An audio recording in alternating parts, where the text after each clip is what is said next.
Hello, everyone, and welcome to the broadcast. I'm newtmechanist, and we are continuing our game dev project today. More circles, but this time definitely working. I have an idea. Looks like we have someone upland there. Upland. Or is it upland? In any event, welcome. Let's check in with the kitties here. We do have Ember across from the keyboard, and then it looks like Mason is laying on the bed. He is on the comforter. I think moving that comforter there was the right decision based on its ability to attract Mason to it. So with any luck, we'll have a greater likelihood of spotting all five with that there.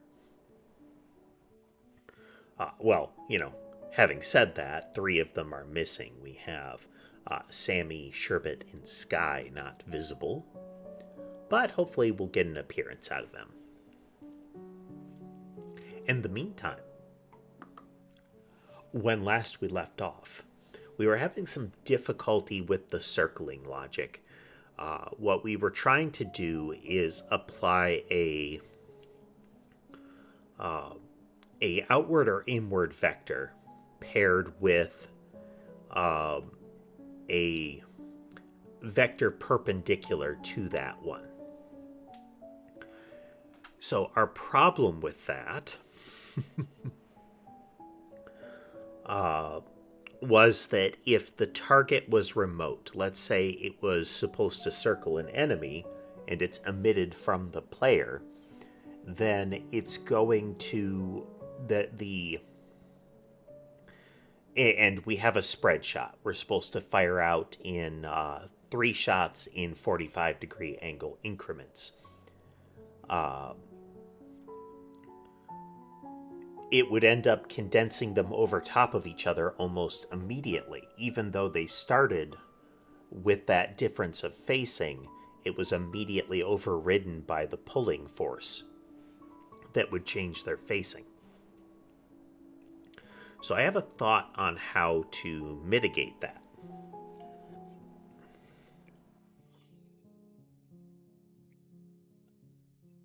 But let's see if it works. Because we're still going to have that pulling force. We still need to have that.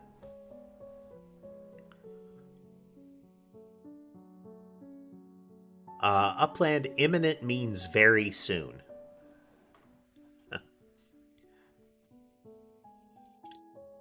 Hey, Okaneki, joining us early today.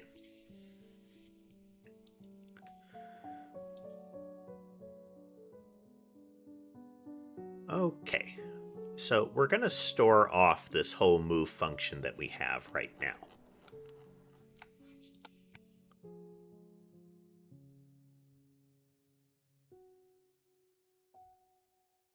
Just in case, because we're going to change it non-trivially. So our speed value is going to be... we're going to treat speed as, or at least... Let's see, what do we have? What numbers do we have? Angle change. Okay, we're going to treat angle change differently here.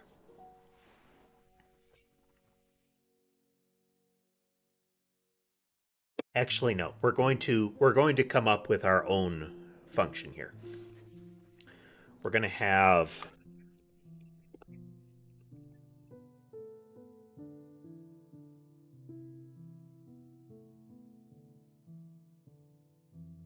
okay, so we have revolutions per second.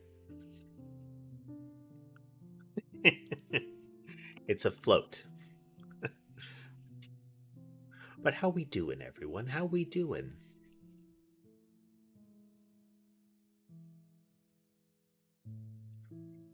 And what revolutions per second is going to do is it's going to tell us, based on the radius of the circle, the current radius of the circle, how we should be moving.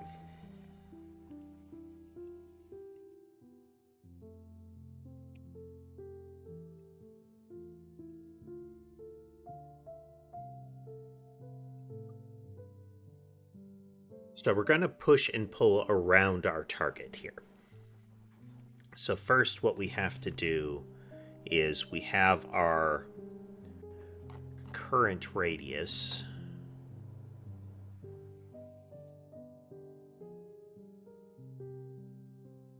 Yeah.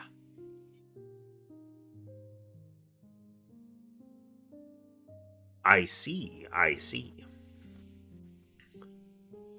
I will surely forget that almost immediately. But hopefully I will recognize that that is a person that has been here before. Okay, so we have our radius. Our speed is going to be determined differently now.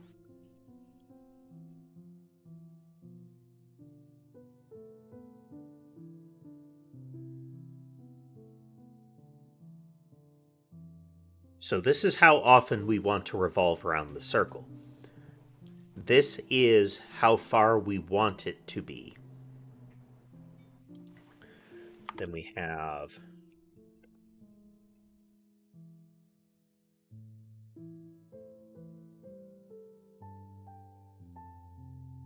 And this is going to be our distance from the target. Actually, no. Let's leave that alone for now. Let's leave that alone for now. We may want to use that, but... So this is how many iterations... Previously, this is how many iterations we wanted per second. So I know the circumference. And I know how many iterations. Our speed is then determined by how often we want to have gone around the circle. So let's see here.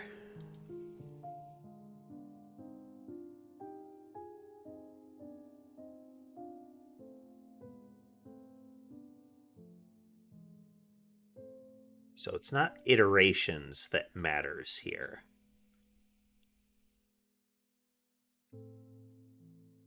Because we know how many iterations by revolutions per second.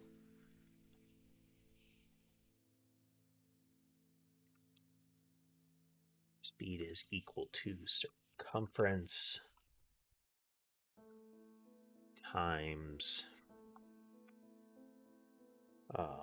revolutions per second. So this is how fast we're going to go. So we don't need our max turn here.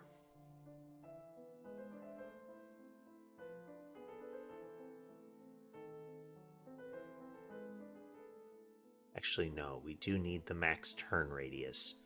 But since it's iterations, we want revolutions per second here.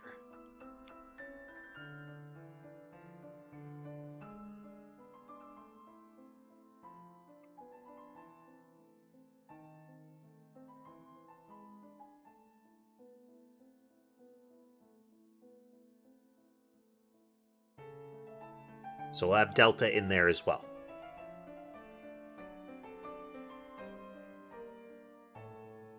We're just going to use turn radius here.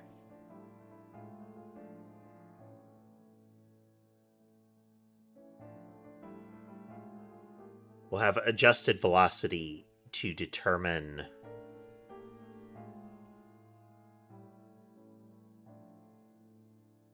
so what we're going to do is we're going to turn it by the turn angle,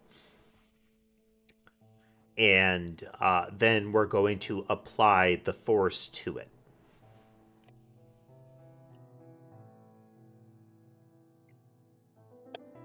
So if it's the first iteration, I think we have to remember our last. Yeah, we have to remember our last direction.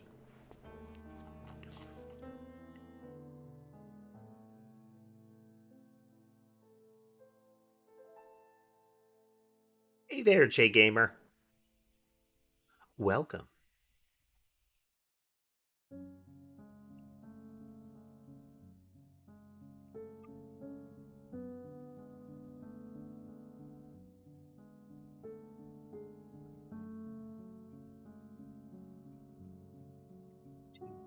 Zero.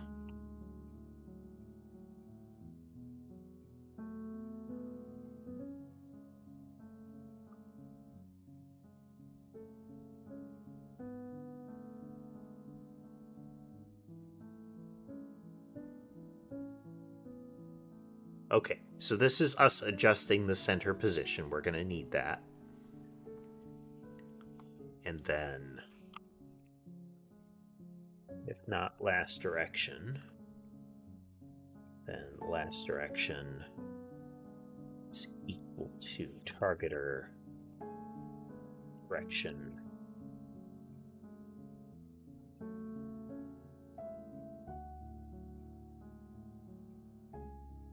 We only need this once, because circular motion isn't going to alter its angle in the same way, I think.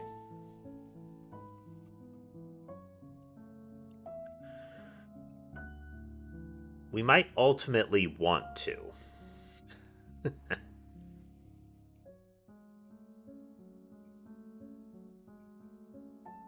We'll think on that in a moment, if I remember.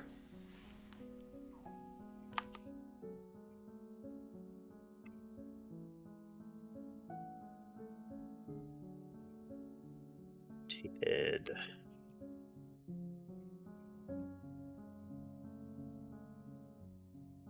6 degrees to radians 45.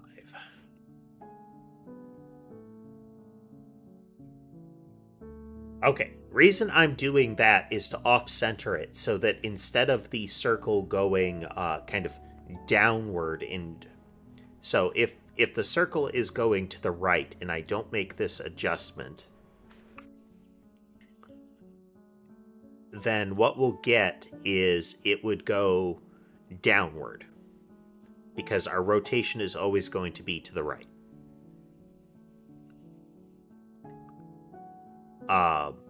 But if we rotate its initial direction up 45 degrees, then that should give us a. We need to adjust that. We need to adjust that based on our turn angle here.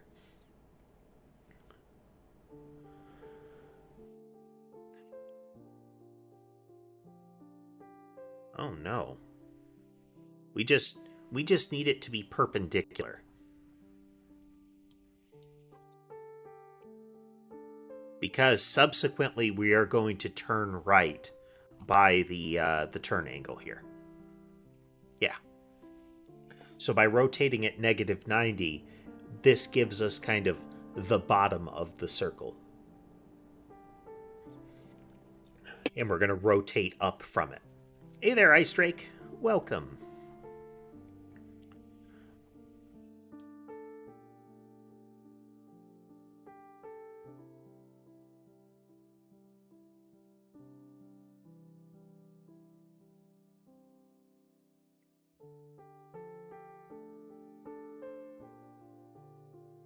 Okay, we don't care about from center in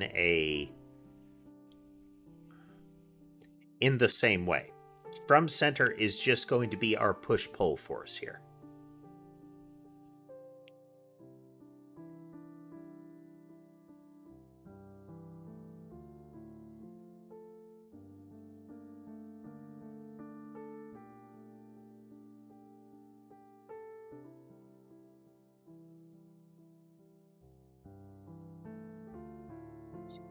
To last direction dot rotated turn angle.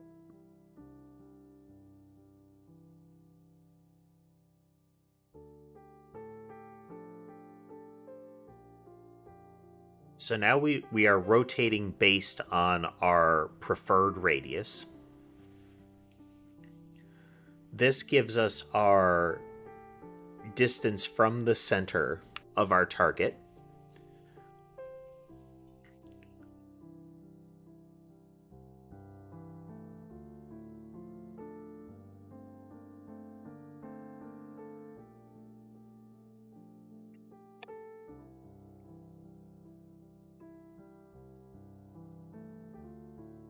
Let's see, from center is equal to...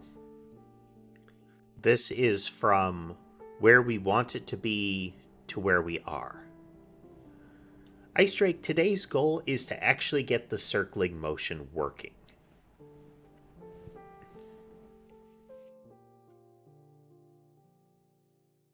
We want...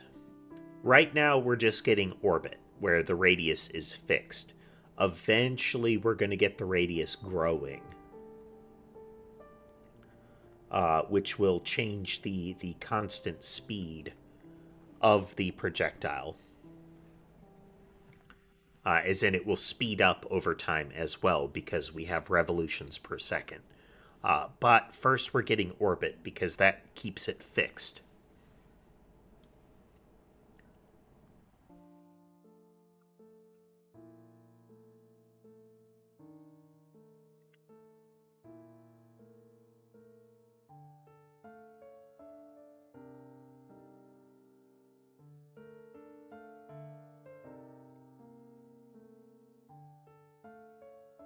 Okay, so we're going to get a negative position if we're far away, and that will create a pulling force.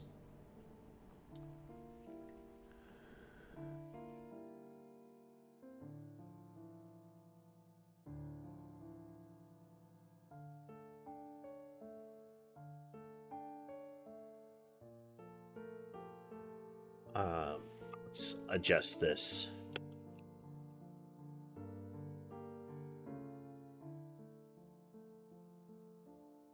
Float is equal to this.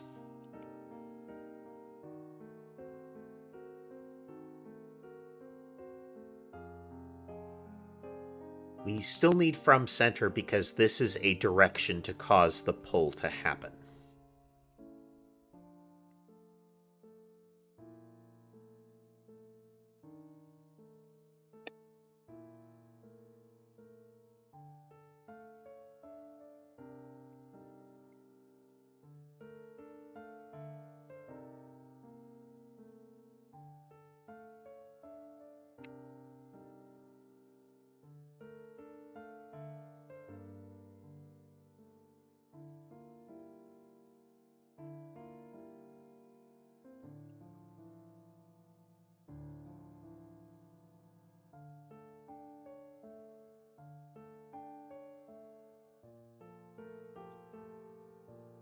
That. Do that.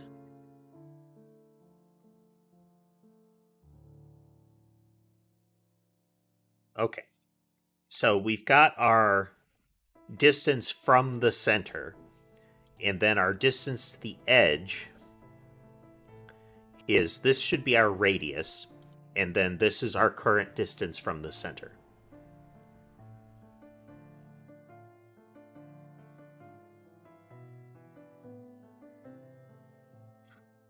Ice Drake, I occasionally think on it outside, and every now and then I will poke it outside, but I'm trying to keep all of it on stream. To give you an idea, this is the 68th stream of this. And we're primarily doing the work here, and it's usually about 3 hours that we spend each time we stream it. So we have breached the 200-hour mark here.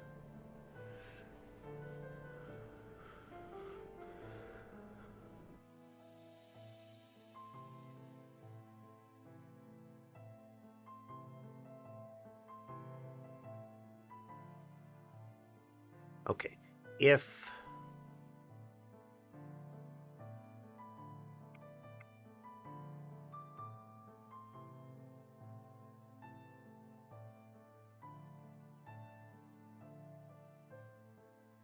So this is only if the radius doesn't match.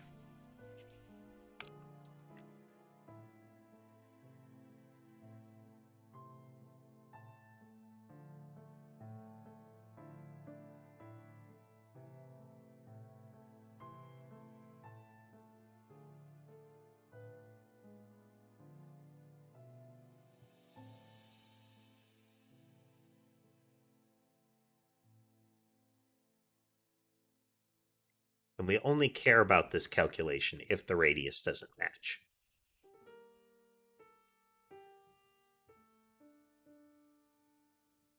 It is interesting, Ice Drake. It is interesting. It's a big thought exercise here.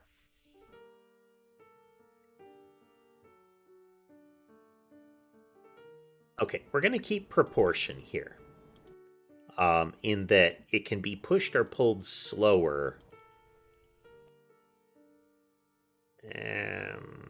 Let's ignore that, actually.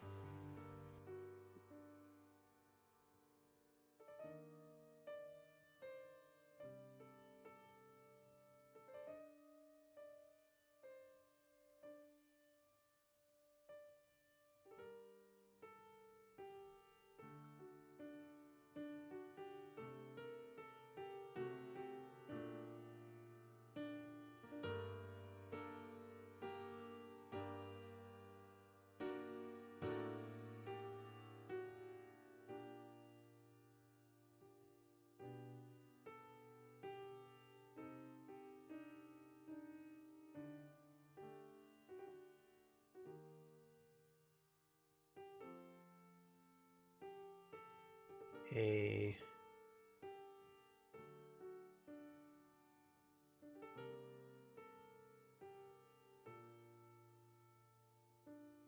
So first here, our adjusted velocity is equal to last direction. What is our current last direction? Times our speed.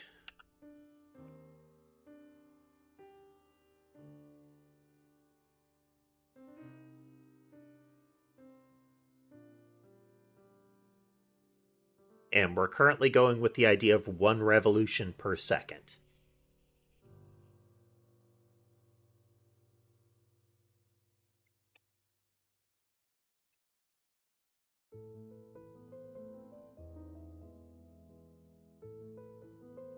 So this will be our adjustment here. And it will be the speed in the direction that it wants it to go here. This might cause it to wobble quite a bit.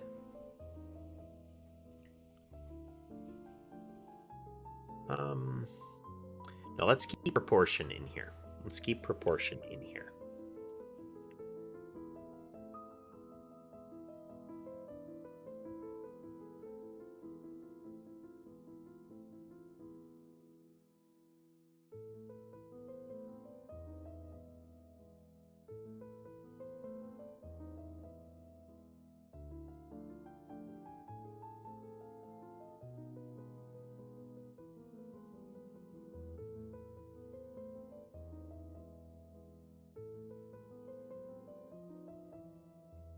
Pretty much, Ice Drake. There is a particular person that is a longtime veteran of the stream, Parakeet on Twitch, and I can't recall what their handle is on YouTube just now.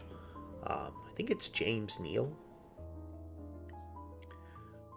They are actually they're very interested in this, and it has kicked off an inspiration for them to work on their own game dev and programming as well. And often they try to think through the problem and try to code similar themselves to see if they can help get a resolution to what we're currently working on if we're stuck, or work on it just in a different way to see if an alternative works better.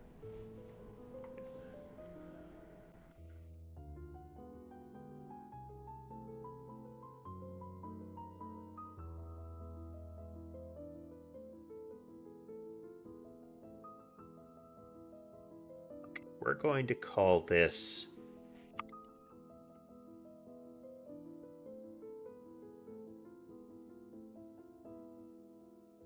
We're calling this the spring because this is a push-pull force, as if it were kind of like a stretchy spring. The further you are from it, the harder it pulls. Well, the further you are from its neutral length, and that's what this proportion determines.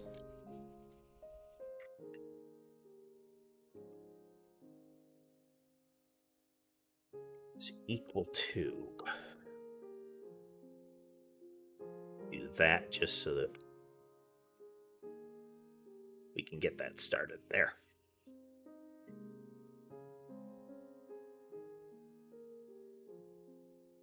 So this is from center dot normalized.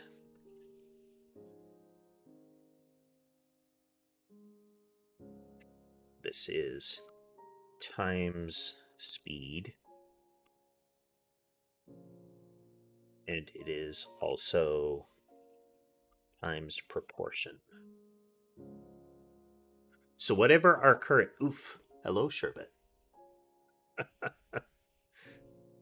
Sherbet will occasionally make a flying leap either from about a foot below the headrest or from about 3 feet above the headrest. So it can be a bit of a jolt when he lands behind my head.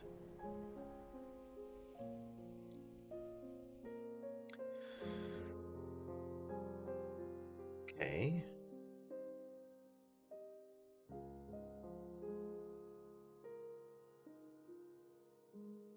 Don't need that. I don't need that. Or that.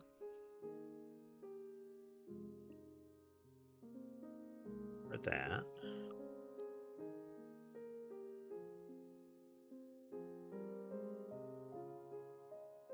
So adjusted velocity plus equals spring velocity.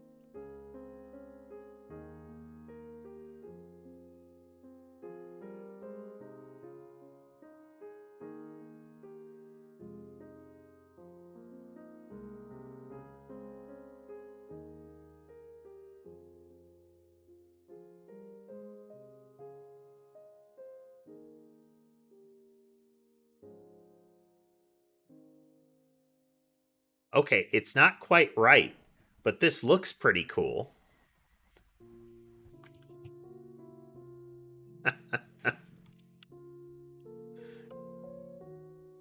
Okay, so let's go into our game logic here. We're going to remove the blobs. And we are going to set it to orbit the player for this type of movement.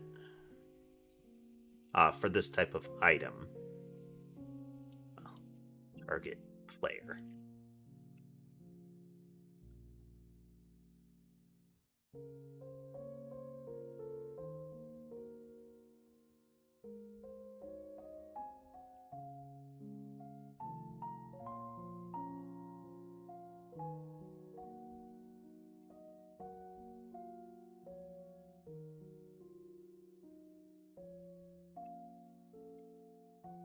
Okay, we still need a 0 case for if it's right on its initial target.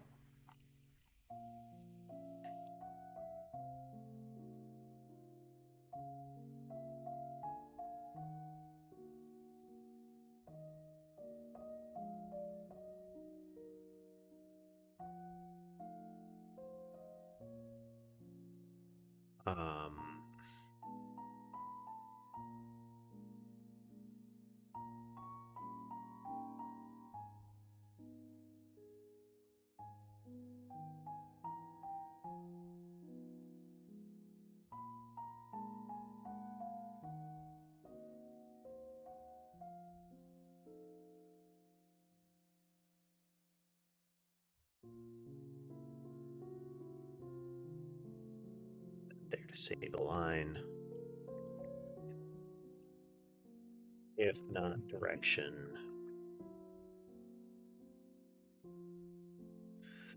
direction. So do vector 2. Right.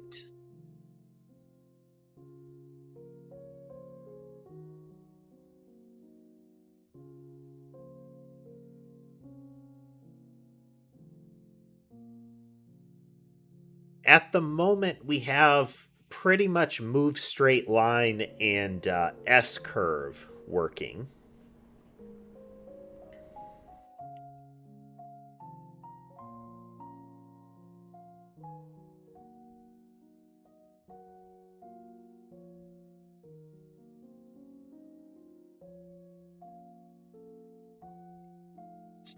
It's still not functional.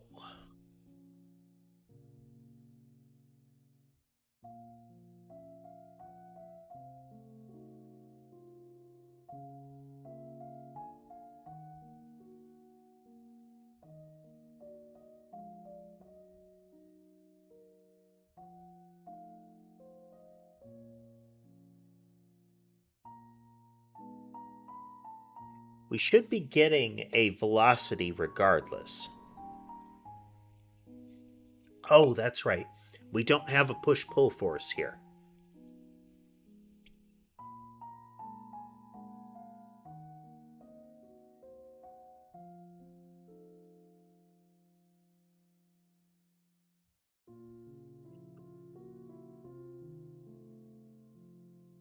How about instead of from center, we use adjusted velocity?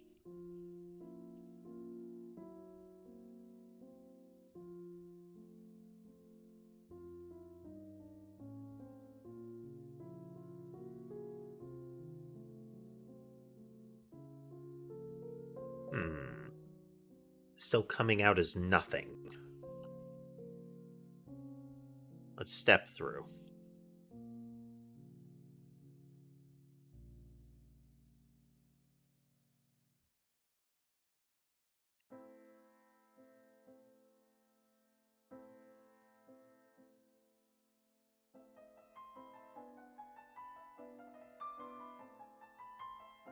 Let's see, 288 is about 3 squares? Yeah. So we're trying to push it out to 3 squares. And so our speed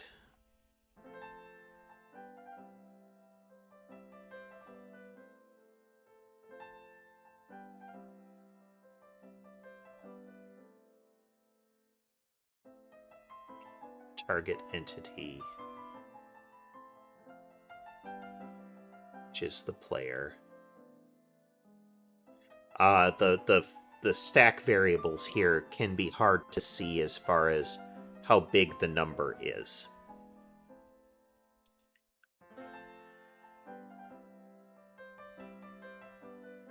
We don't have a last direction, so we get the targeter direction.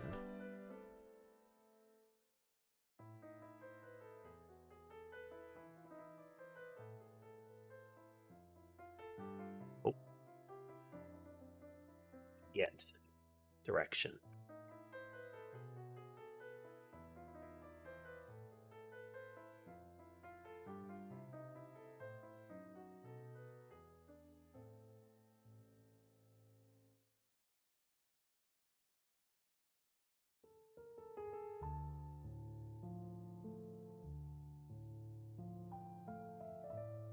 Is entity to move, comma, delta.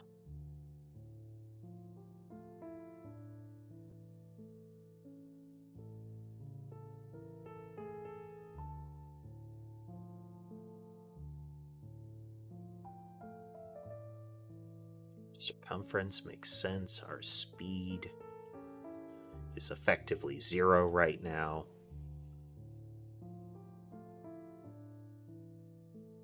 We get the player entity. We set it to its position. Our last direction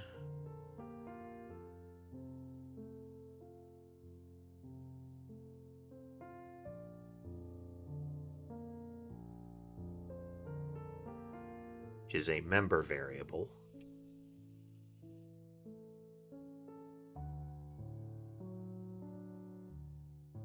0, though.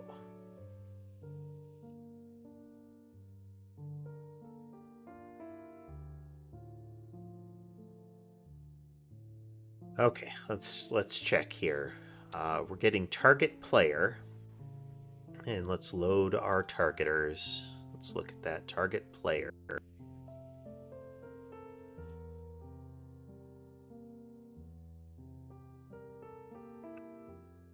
It's not rotating towards the entity. That's different.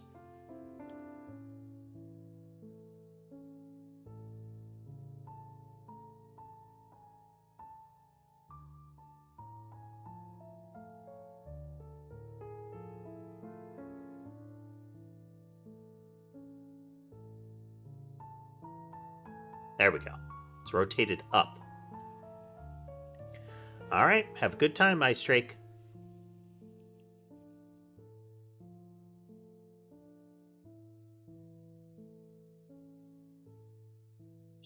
Velocity.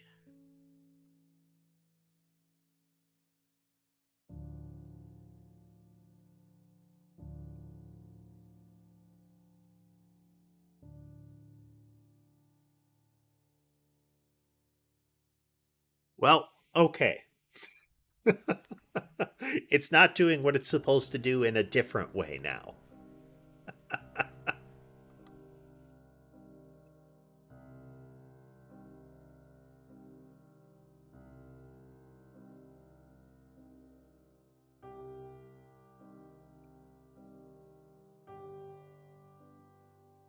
I mean, that's cool looking.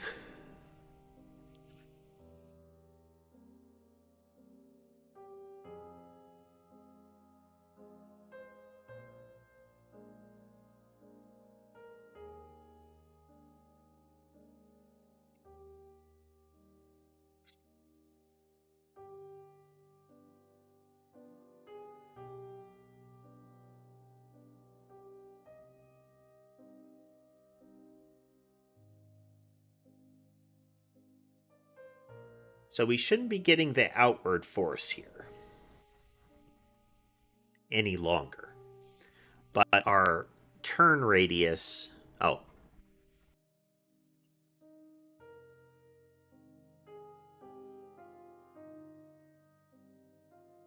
Wait. Our turn angle is accounting for that.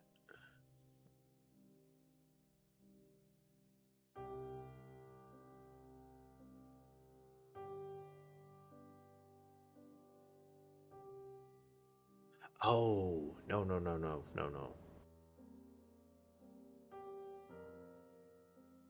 We're turning too much. It's times revolutions per second.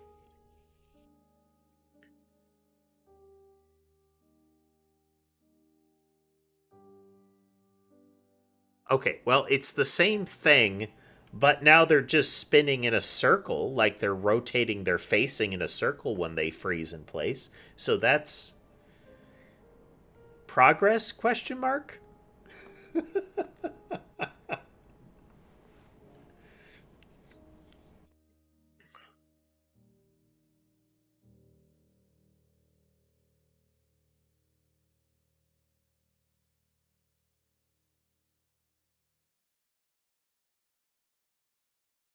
Okay, so they're still doing their little loop-de-loop too fast.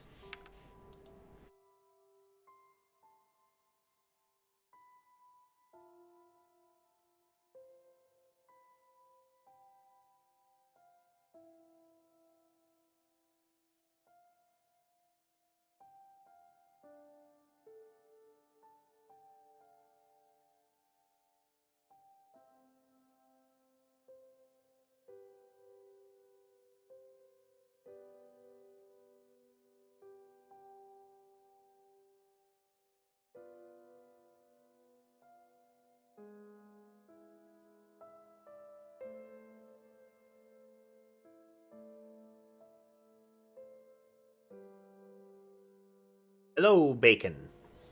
Hello, welcome. Okay, so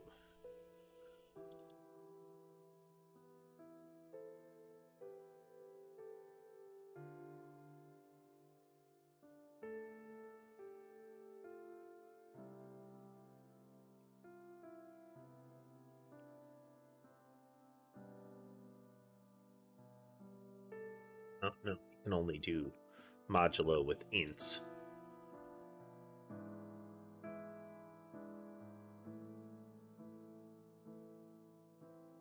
Yes, Bacon, but you get graded all the same.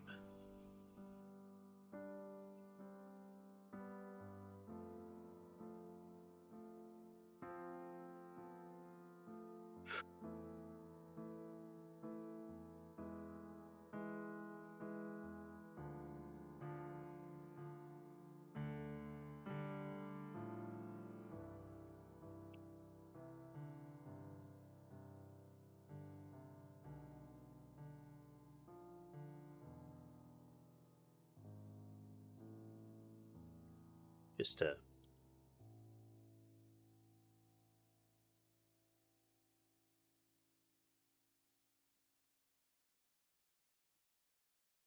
We're still converging like that.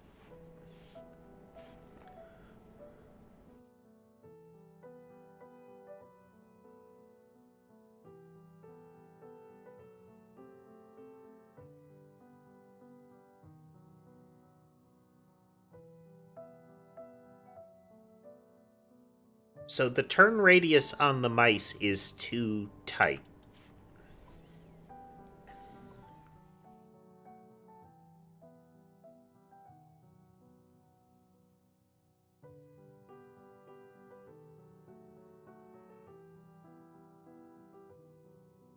Ah.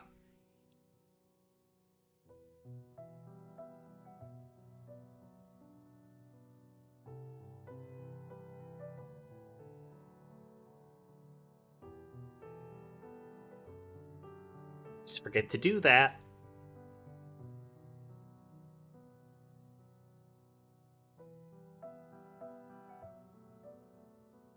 Okay, well, this is better,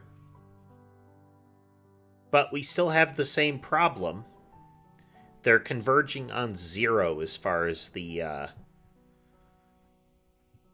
speed here. It's a problem.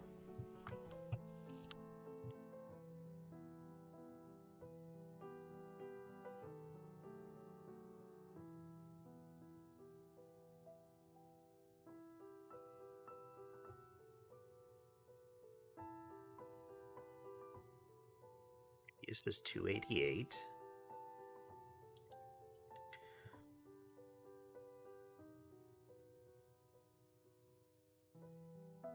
Our speed is effectively 0 because the delta coming in is practically nothing. Get our entity, we set our center position to 0.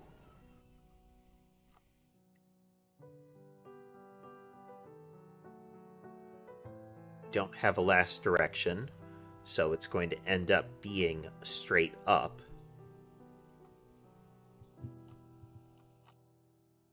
Yep. For those that aren't aware, a common thing with screen space or kind of video game world space when it is two-dimensional is that up and left are negative from origin.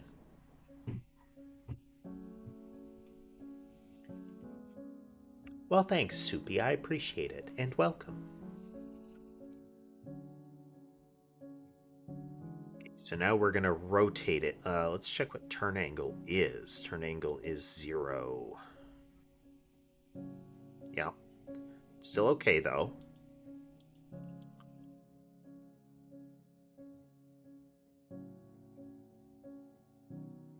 From center is nothing, so from center's length is nothing. Distance to the edge.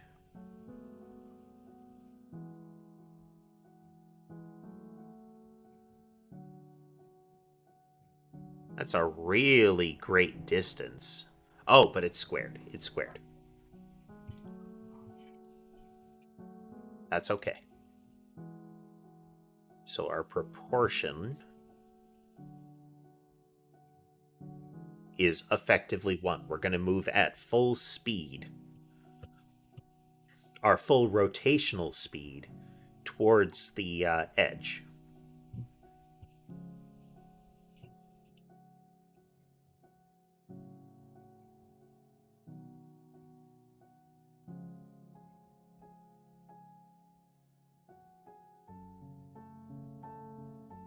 which is effectively 0 right now because I think our delta is effectively 0.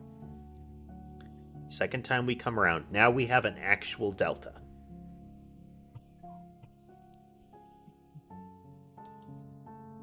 So this time we still have our same radius, we still have our same circumference.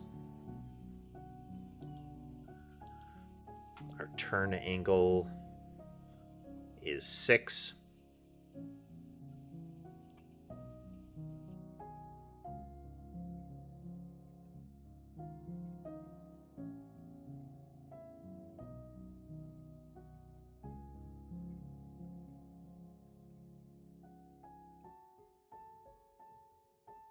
We adjust our entity position because it's supposed to be orbiting the player.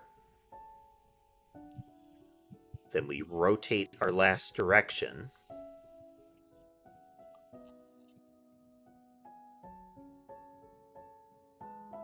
So we are slightly down and right. So we've rotated slightly to the right.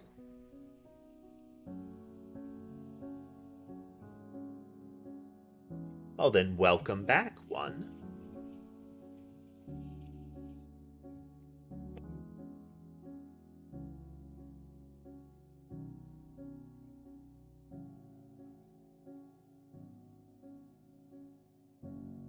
So our from center is going to be 0.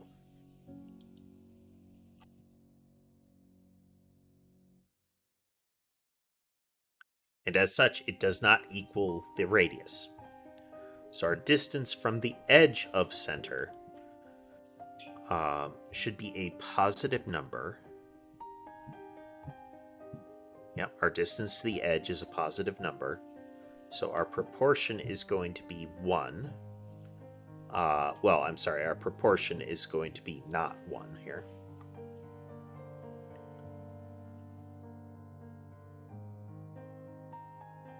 Wait.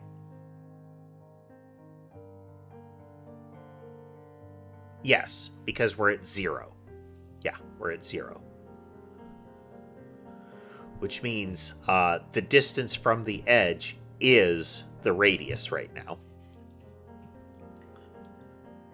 So our spring velocity is in the same direction of the adjusted one, and we are multiplying that out by speed in proportion.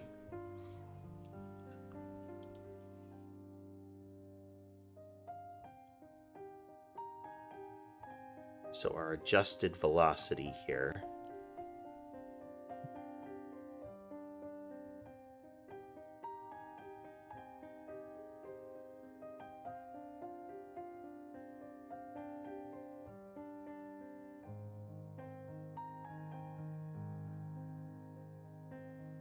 okay.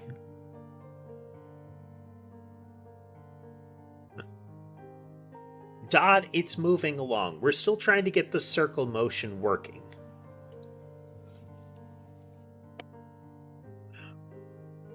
Six degrees per tick is weird. That can't be right.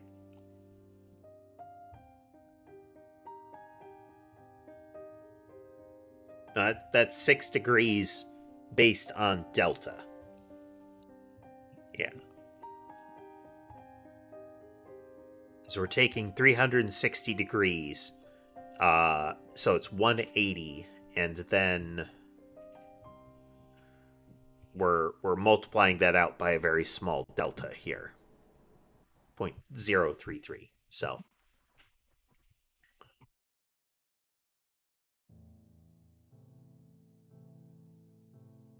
yeah, that's about right. So then we go in again.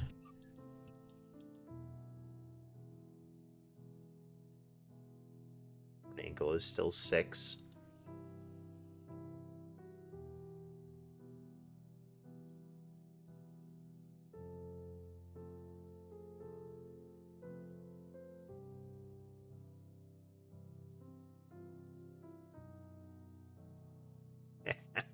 That's the idea, Dodd. We just keep working on it.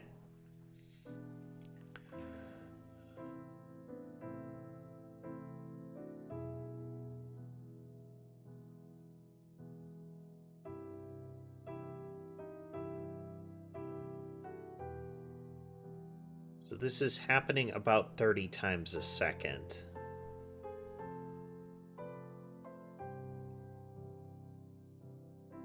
Yeah, that should be right. So we're always turning that much and then moving forward. Turn and move forward. But that's not quite right. We're not moving on an arc in that case.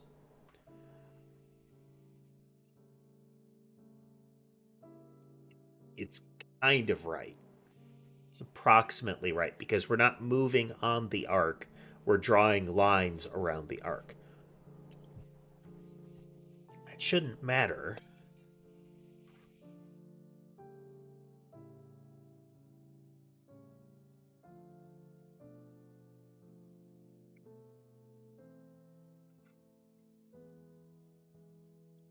Okay, we are going to stop that for a moment. We're going to go into the game.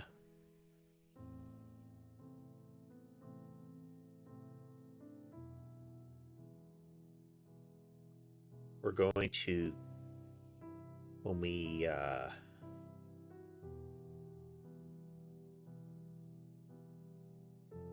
going to add weapon.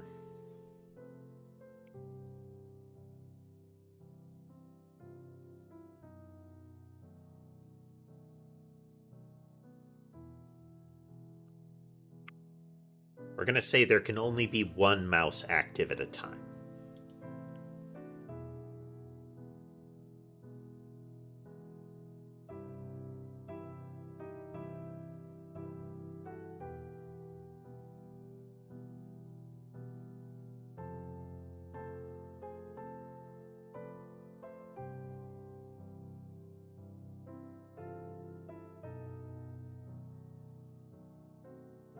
An angle is still 6.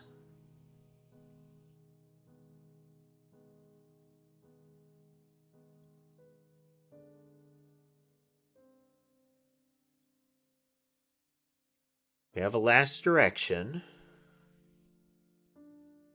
And we still have a plausible speed, don't we?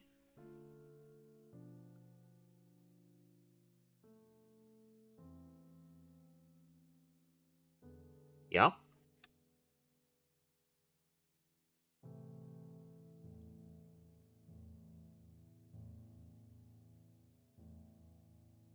Wonder if it's the spring force that's messing this up.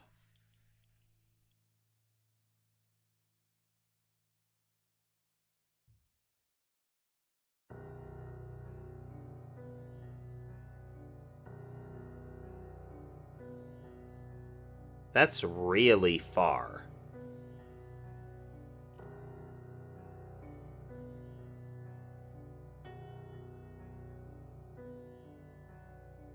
No, that's still okay. That's still okay. We're off center here.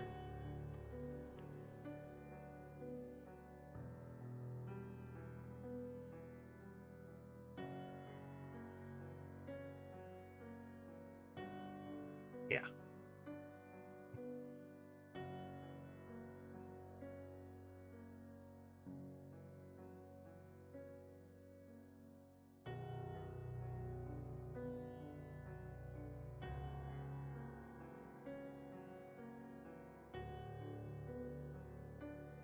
Spring velocity.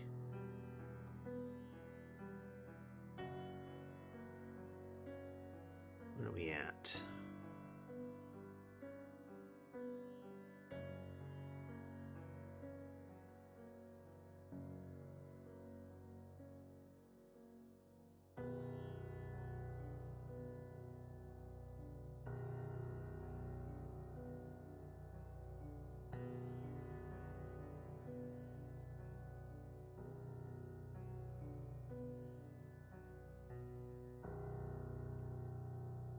Hmm.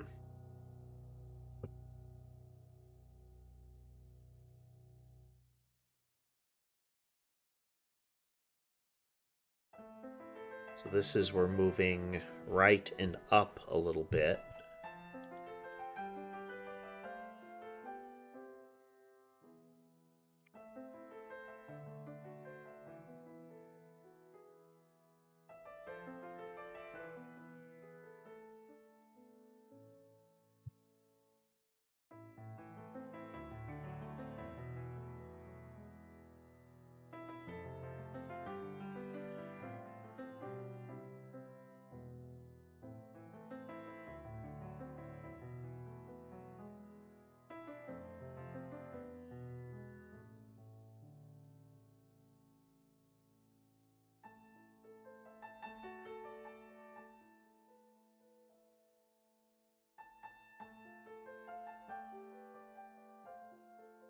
last direction is kind of up and left.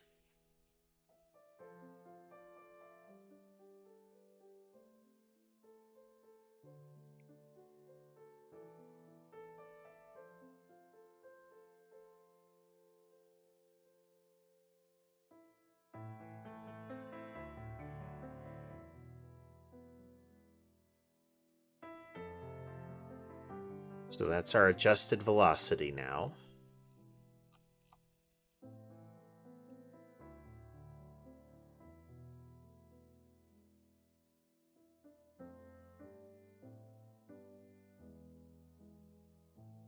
Up and left.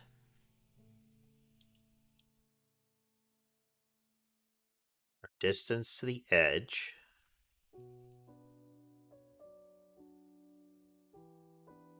This is not right.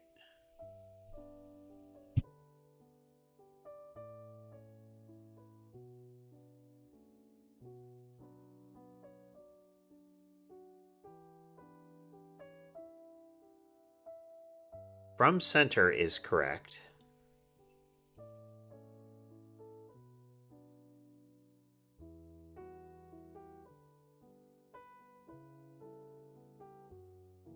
Ah. No, no.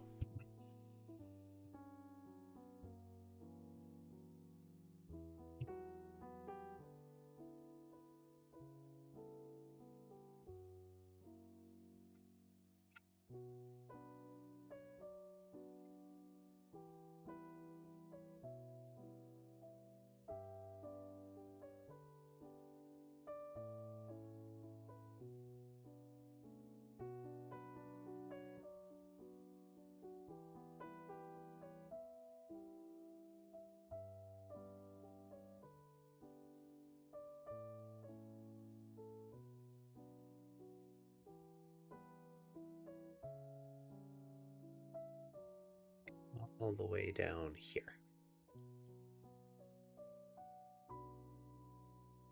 Yeah, distance to the edge is not changing.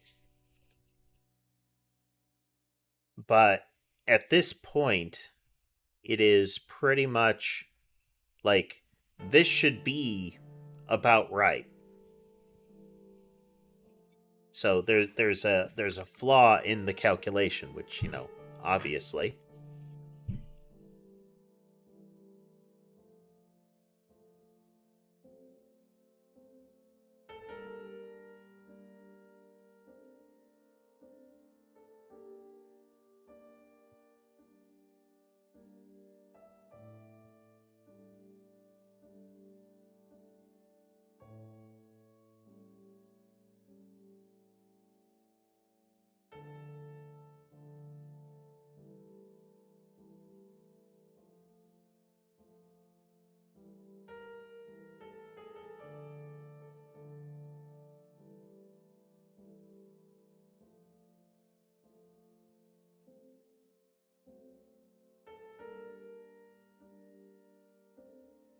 Where we are from our center position, which is 0, 0.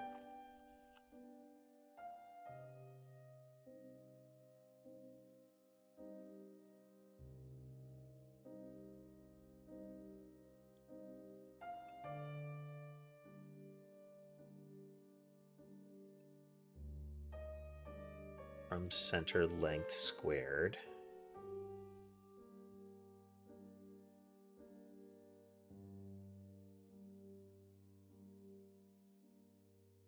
Yeah, that's about right.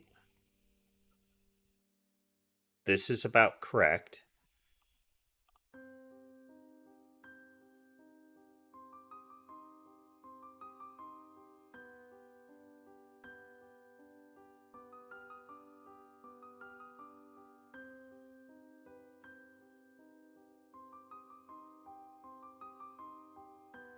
So then our proportion is not quite 1.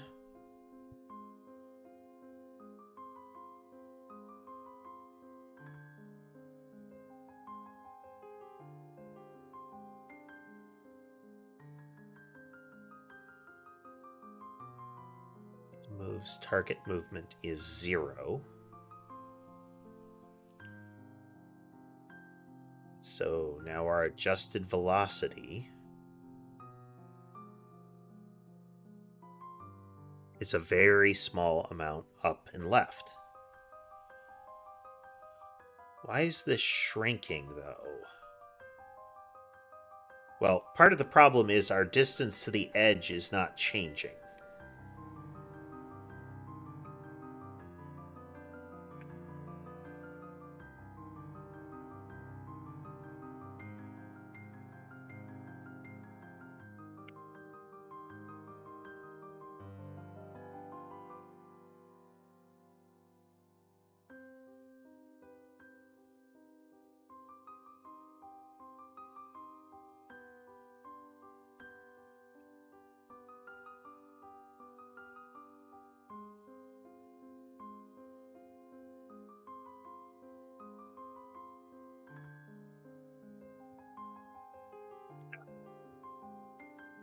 Gonna step away for just a moment, and then we'll resume thinking on this.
Okay, let's look at this here.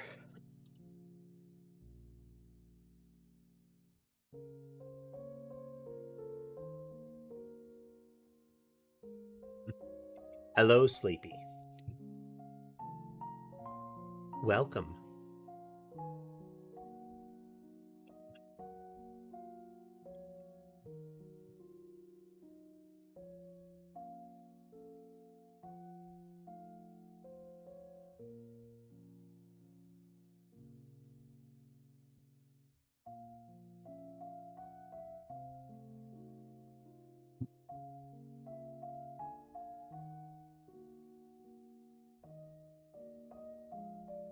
We're still working on circles.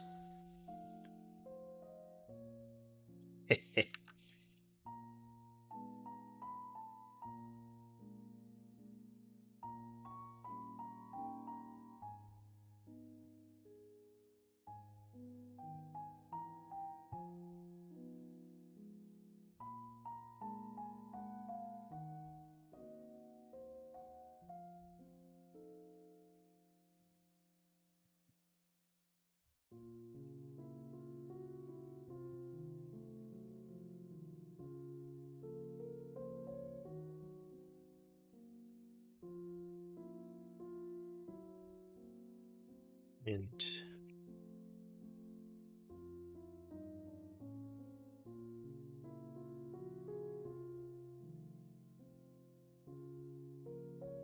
bug.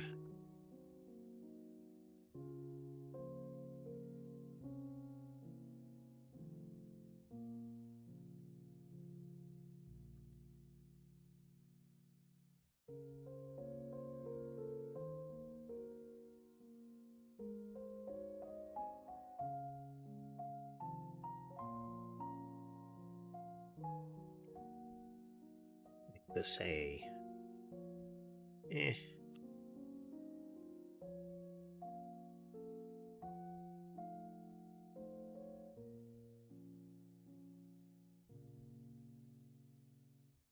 The edge.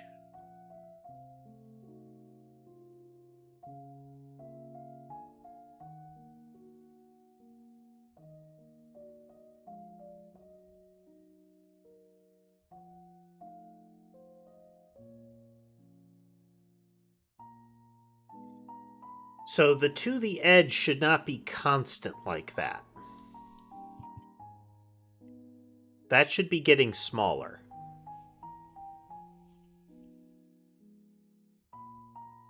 So there's something about this that is wrong.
Yeah, the from center length is never really changing.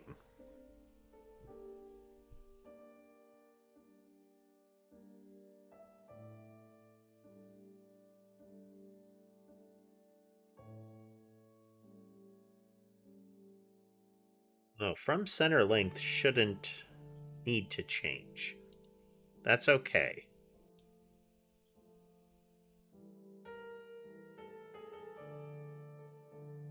It's the distance to the edge that is important.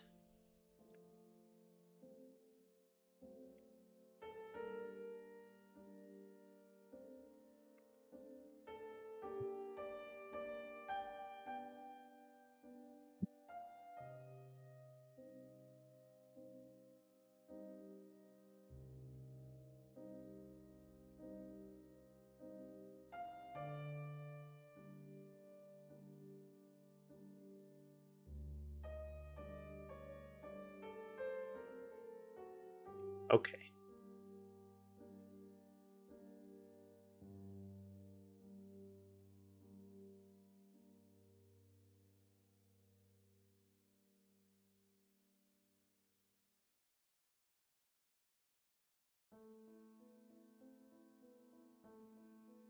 This is substantial.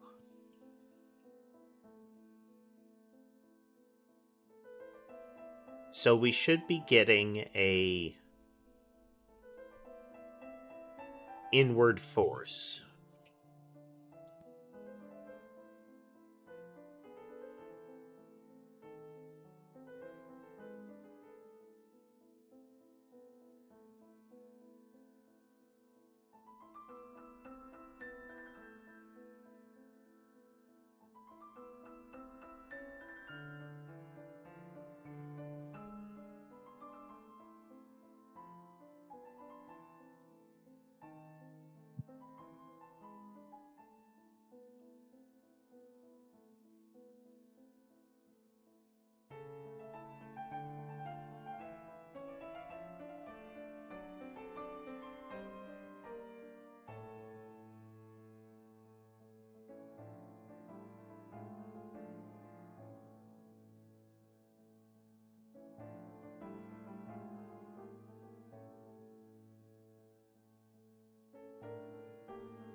Hey there, Lunar.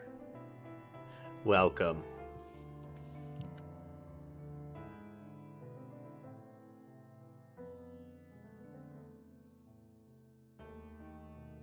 Yeah, the distance to the edge is holding almost entirely constant.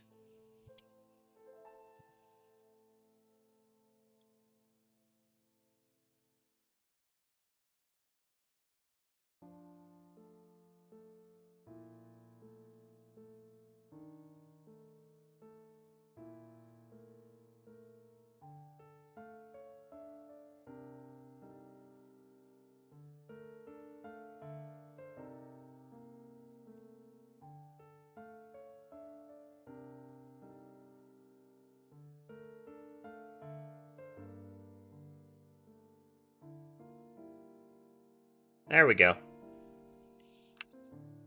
It was pushing on the rotational vector and not on the outward vector. So if we go into our inventory, we're going to set that back to 750.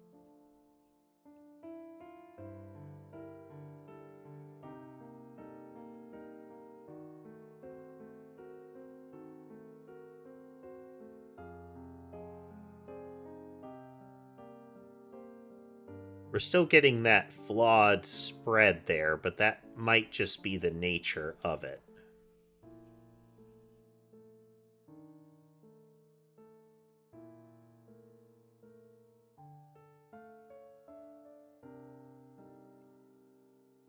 Okay, so then if we go into the catalog and we have target player,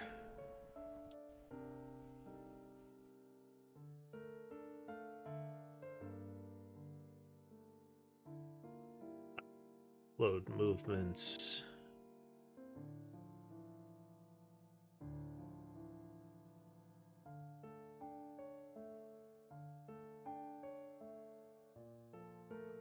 enemy, and then in the game we put the blobs back in.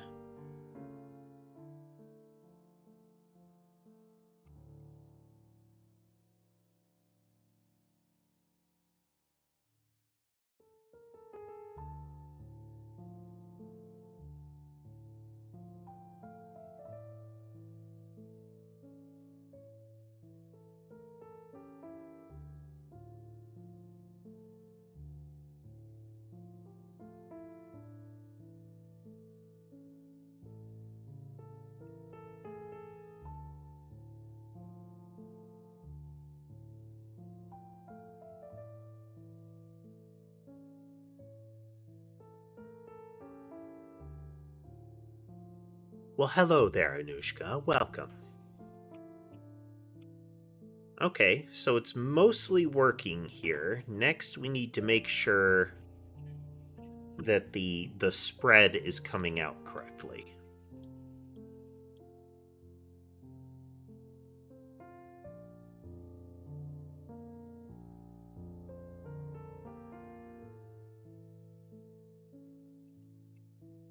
Let's... Back to player. Back to no blobs.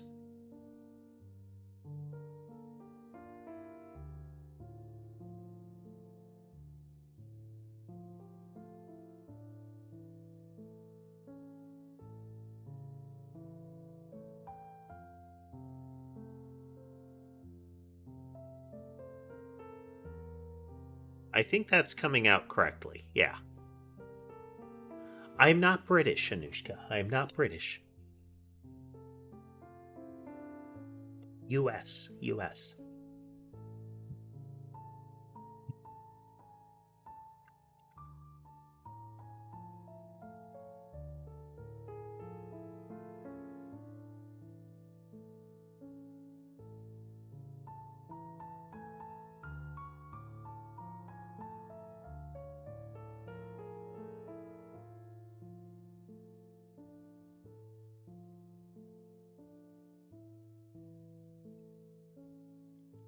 No worries there, Anushka. No worries.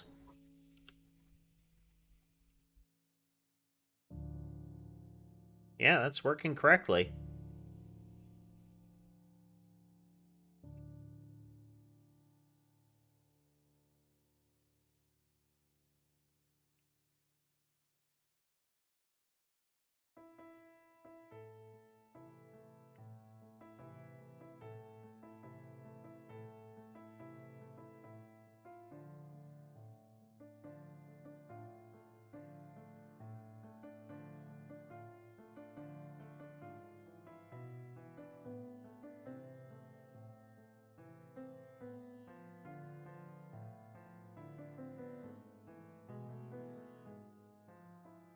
Well, I'm glad you're having a good time, Anushka.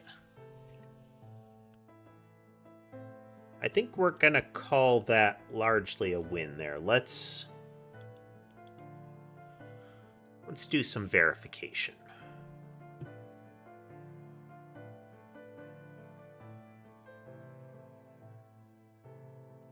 Five, 360.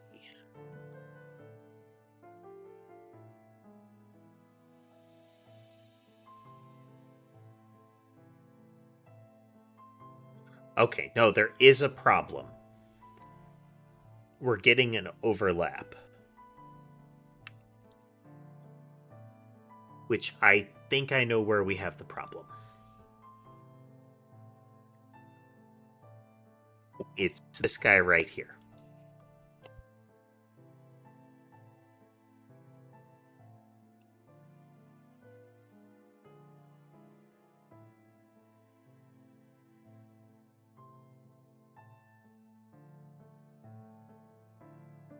I acknowledge you, Sky. I do. I do. Please stop pushing buttons.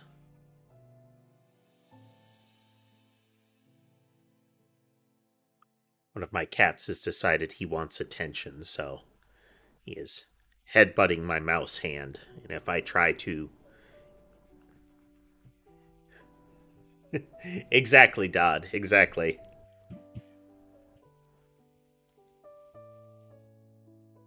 He is getting intensive ear scratches right now.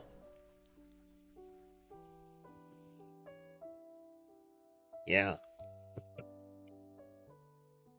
Let's see where the other kitties are at the moment. So you can see part of Sky, the little white stripe down his gray back there. How he is sitting, he is positioned to drape himself over the mouse pad.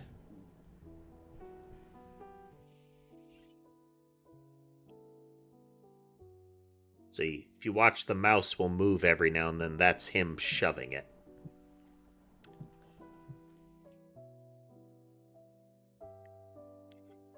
Well, that's good, Anushka. That's good. It's always nice to find something you like. We have all 5. So we have Ember across from the keyboard. She's a little gray-orange, like the little multicolored one. Then we have Sky. He's right by the mouse pad. He's the one with the white stripe. on the bed, we have Mason in the upper right, and then we have Sammy bottom center.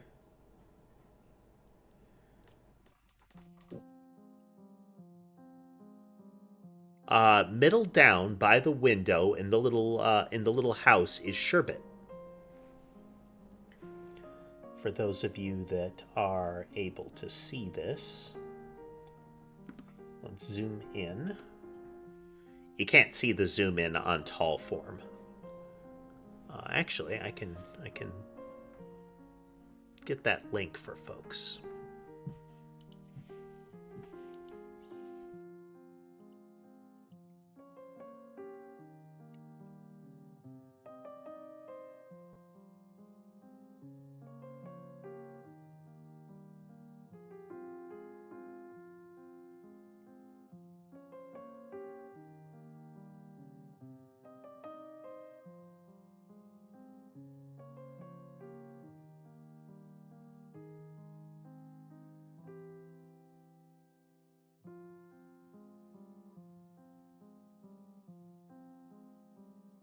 Yeah.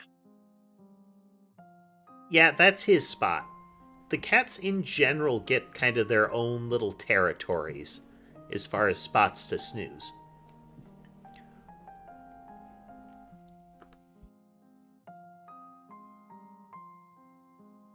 So, like, that pillow on the bed is primarily Sammy's spot.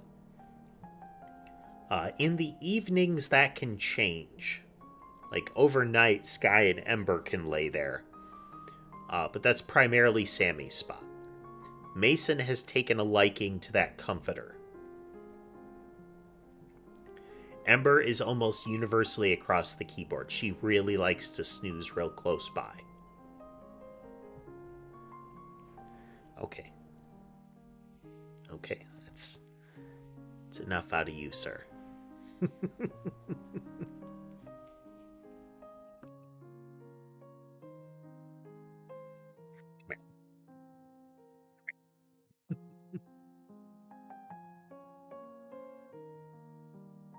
Okay, so if we don't rotate it,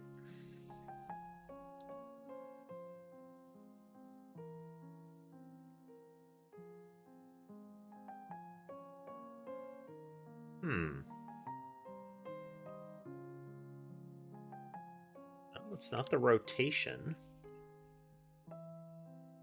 Which means there might be a problem with the spread logic.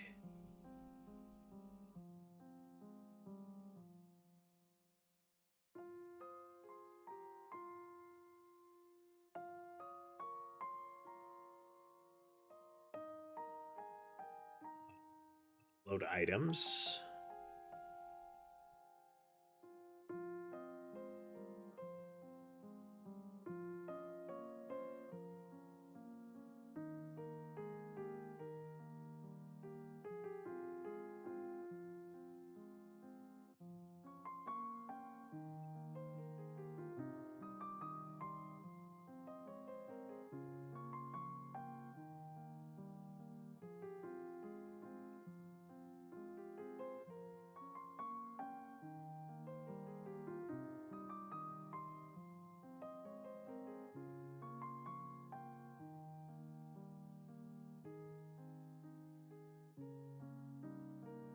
Okay, there's a flaw in the 360-degree calculation.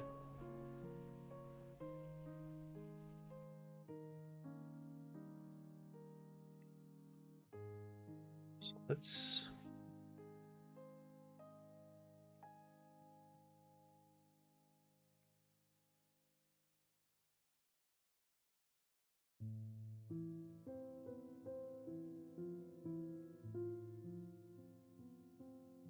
one of these and one of these. This will be 3 at 90. We'll have the same icon.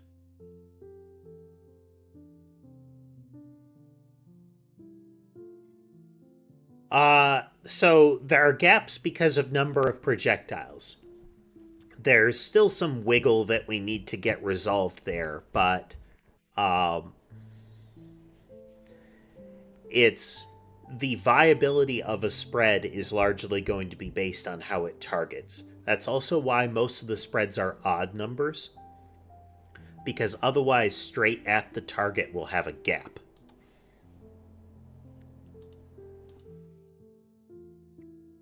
It's the 5. Here's the 3. The 3 is working. All right, let's look at our 360-degree spread logic.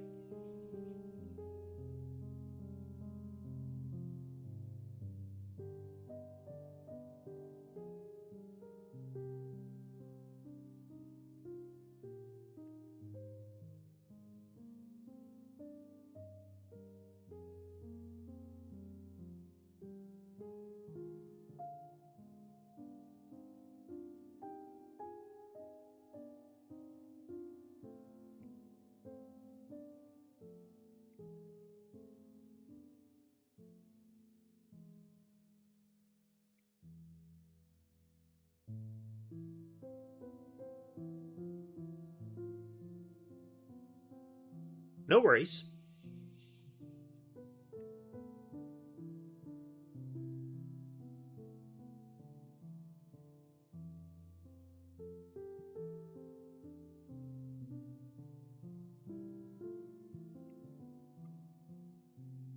If spread arc is less than 360 this way,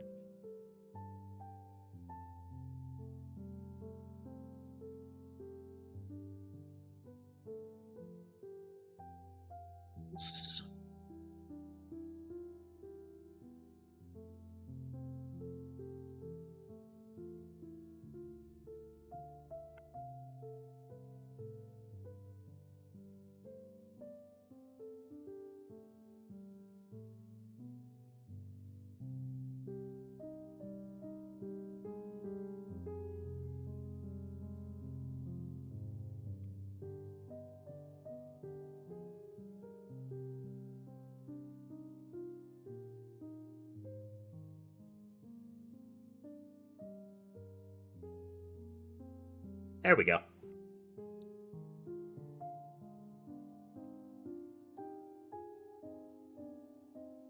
It's 3.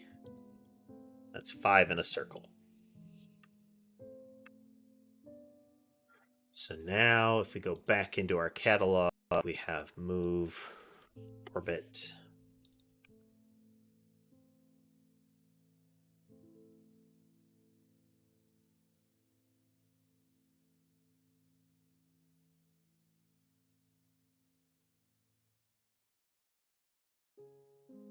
So it's a little distorted with this,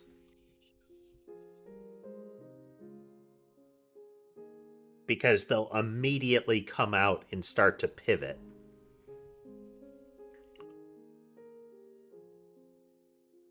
I feel like there's still something off with the way that we're doing spiral then. Let's do an interim save, though.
Okay.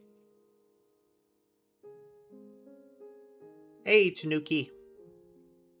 We are working on our game right now. We have a slight wrinkle that I want to check with the circling motion, but I think we're in pretty good shape.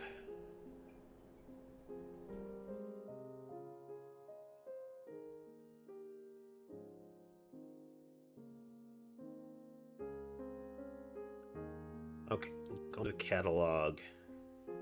We're going to add a get positioner pattern.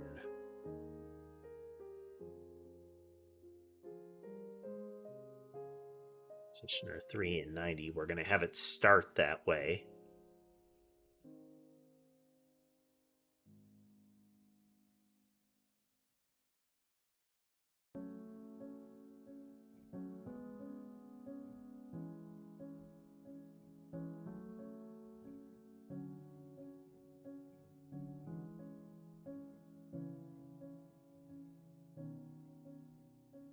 A last direction. We should get 3 different last directions here.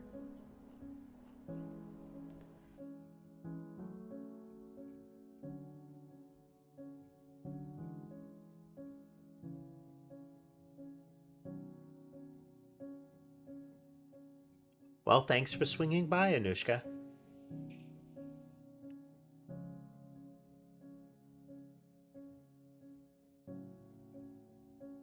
One.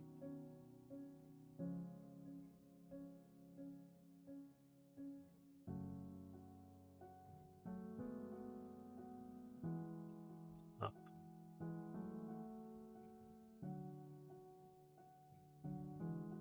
In center.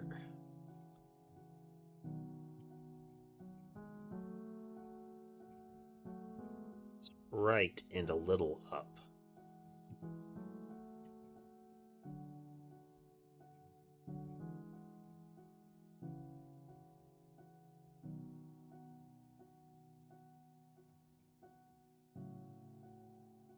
See, that is up.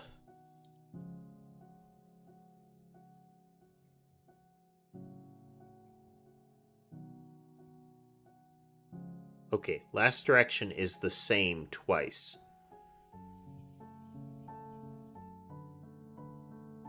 That's not right. Hey there, JR, and welcome. And thank you. I appreciate it.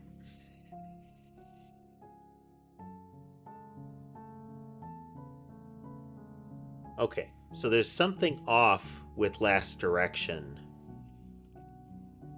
in this scenario. Hey there, Lion. Welcome. If it does seem like I'm answering questions or speaking to someone you can't see in chat, it's in one of the other 2 streams. I do have 2 different streams on YouTube for tall and wide view, and then I have the Twitch stream.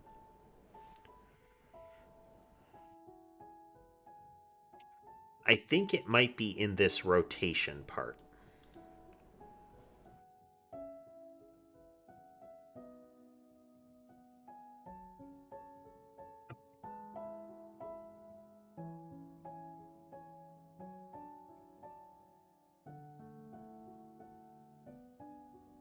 It should work, though.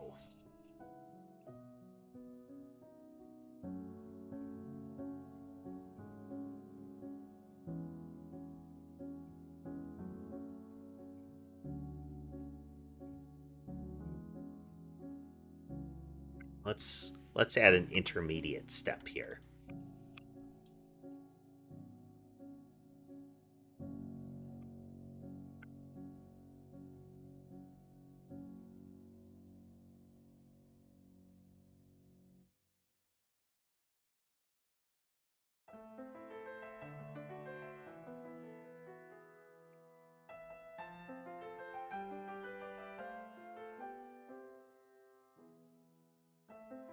Currently, last direction is to the right.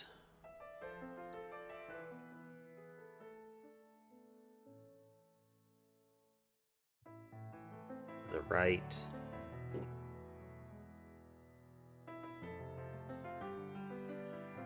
Down slightly. Okay, so it's just the targeter itself is having problems.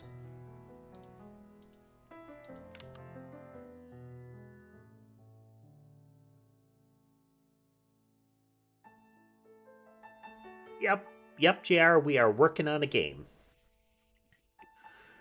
We're making a Bullet Heaven style game akin to Vampire Survivors, but with a Noita like modular weapon system.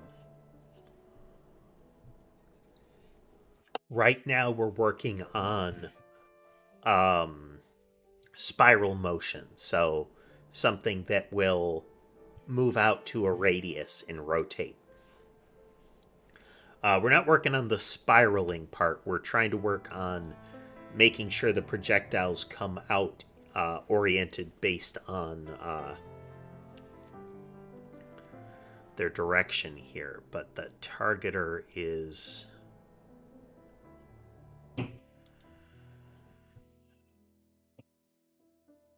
not behaving properly.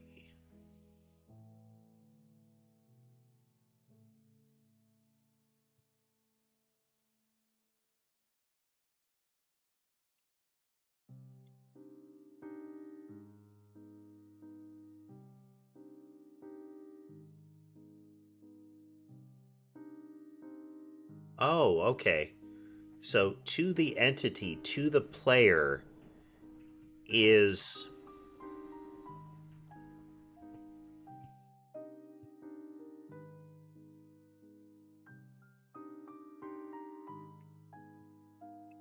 let's put our breakpoint here. So our direction is nothing. So then we're going to set it to right. Right there.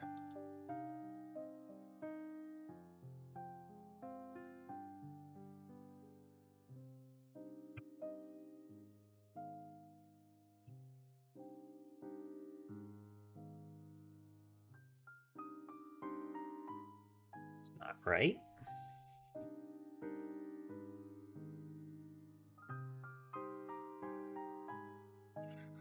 But it's adjusting this each time is the trick.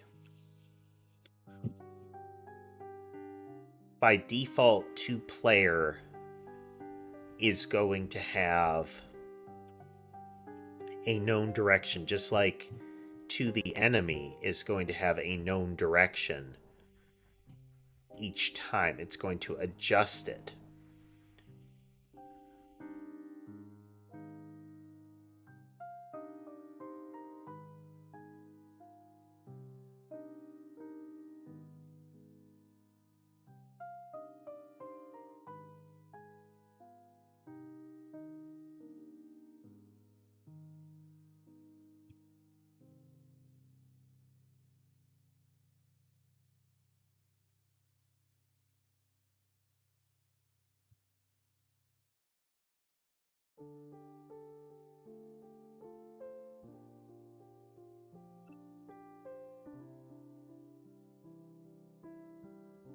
Orbit player.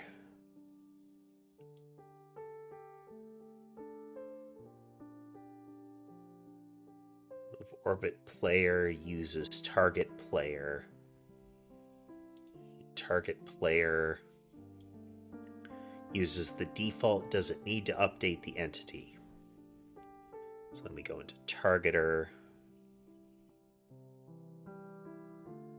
Need update direction default. As if it doesn't have a direction.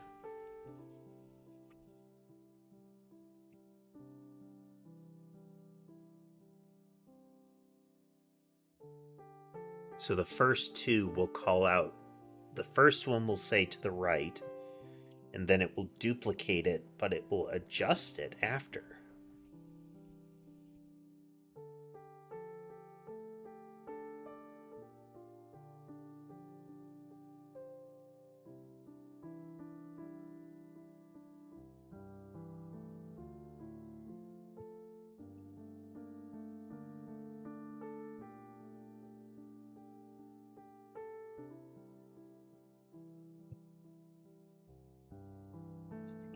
Going to adjust position.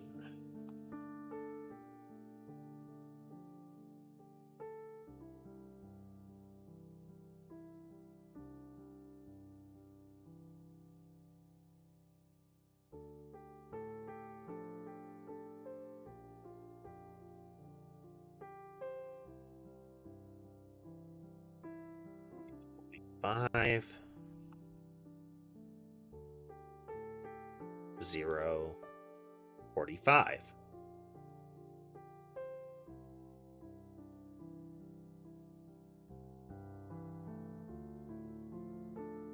Okay.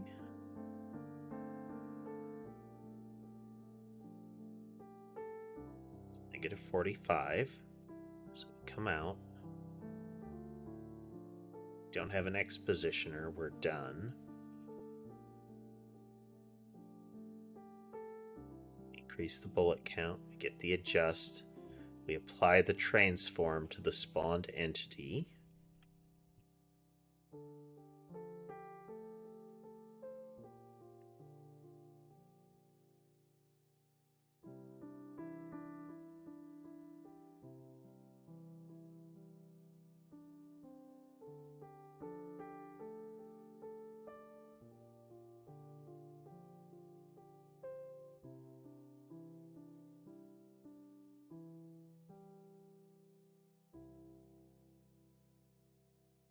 That's going to apply that transform to the direction.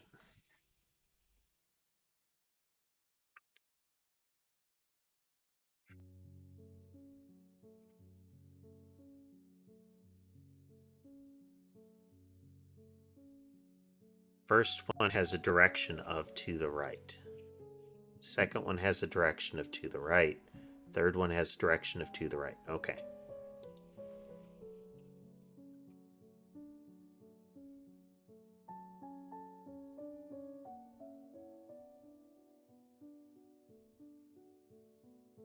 Negative.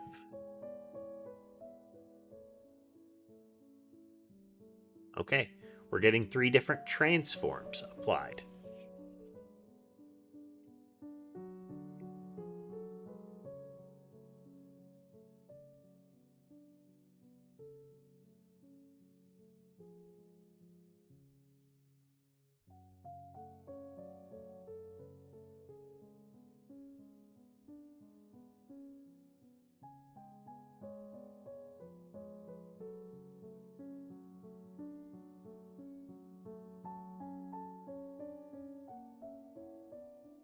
We're effectively cloning that first direction call.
Position.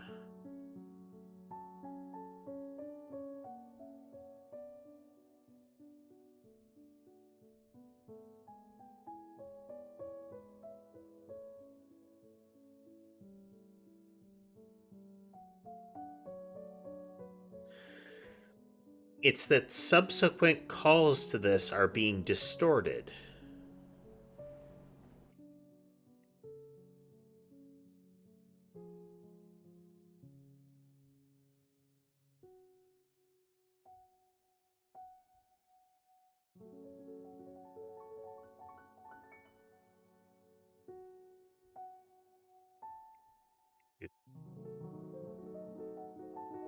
Three.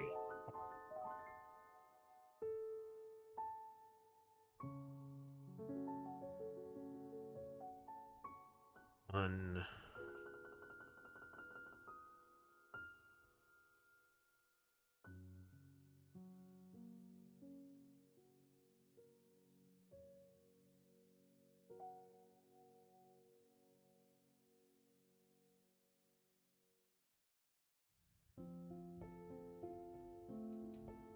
is up.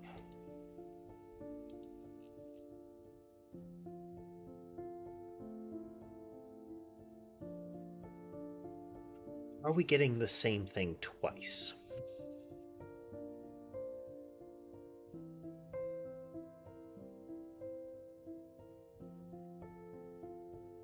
Step in.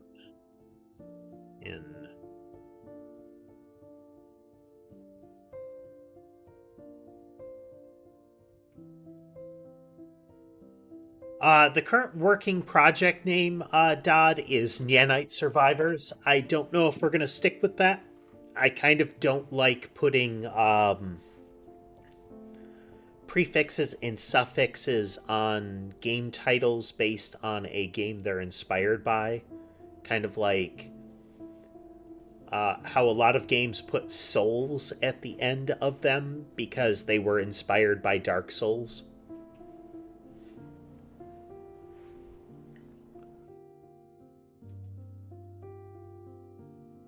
Let's need to update entity, which we don't need.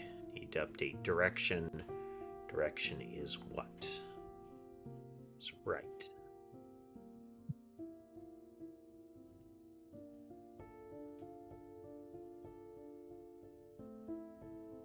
Okay, second time we come in.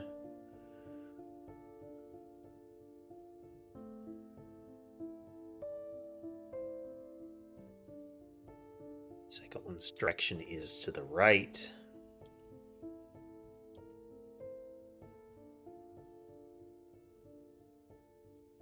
Third one's direction is, I bet it's actually adjusted. Yeah.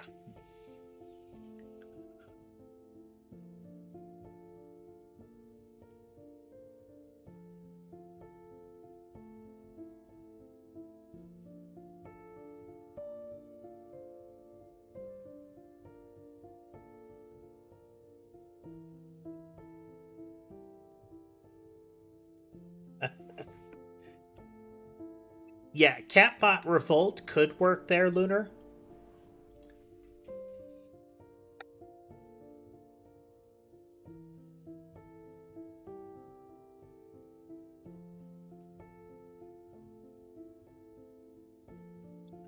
Yeah, that's the trick there, Dodds, is one of the things that I don't like about using terms like souls is that it implies a connection to a game where the connection might be tenuous at best. So when you say souls, which part of Dark Souls are you taking from it? In which parts does the consumer of the game assume that you would have taken from it?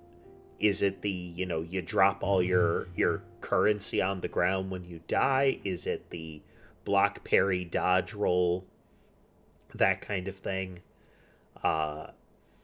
Similarly, while bullet heaven is the term that people have started to use for this kind of game, I don't like it because it presupposes you know what a bullet hell is so that you can get the inverted version.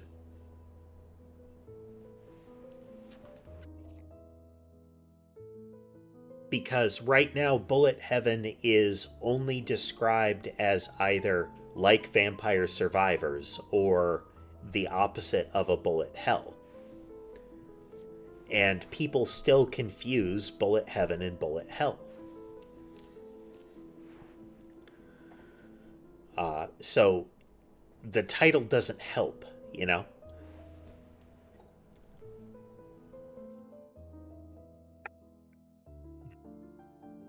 Gonna step away for just a moment and then we'll continue here.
Okay, we're back.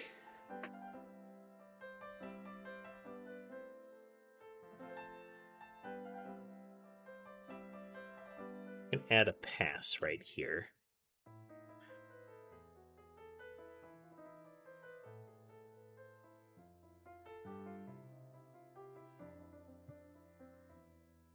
First one comes in. Direction is currently to the right.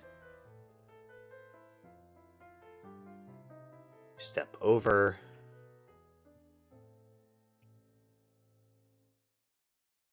And direction is up and right. Makes sense? Second one comes in.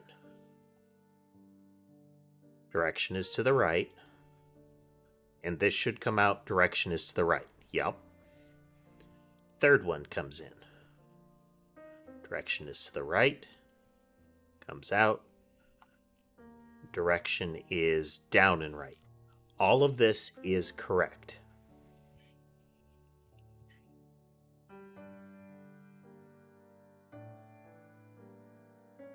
Okay.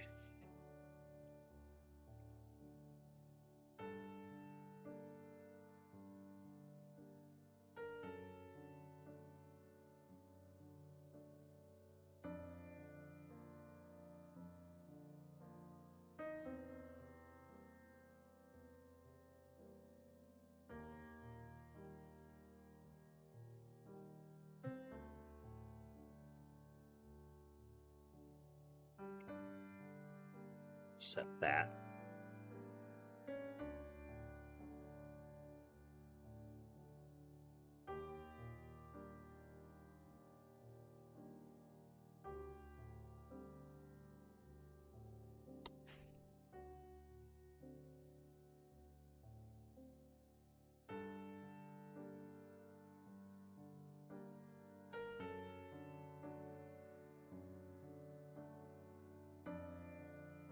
Okay.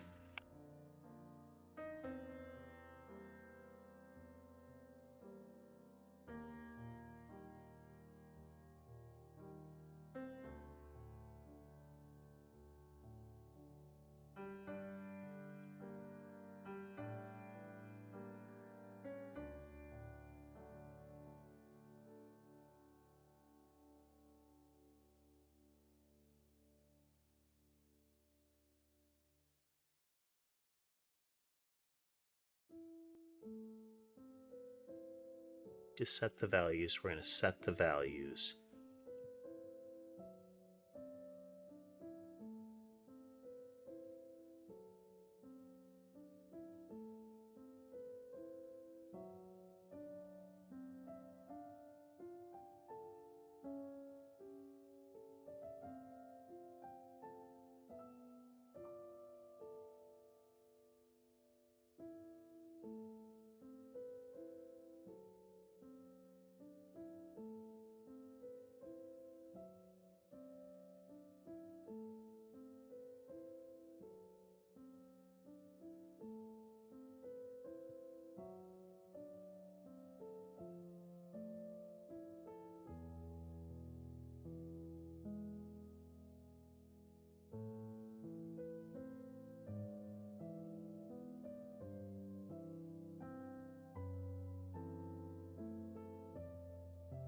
Targeter comes in with a direction.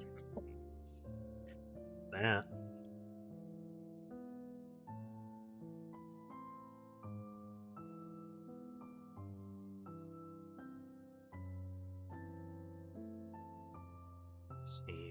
Same.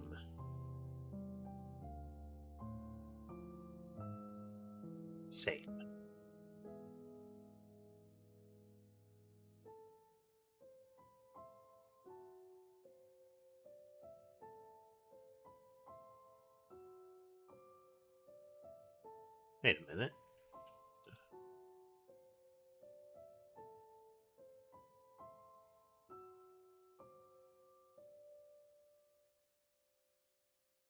First one comes in. We have asked for the entity, and now that means that we have a direction. So negative 0.1 and just about 1. Second one. This should be the second one that we have created.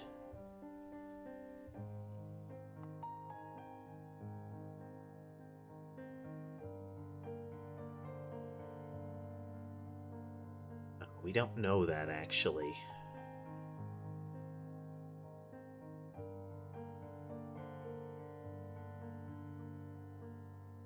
Nine two two three three seven.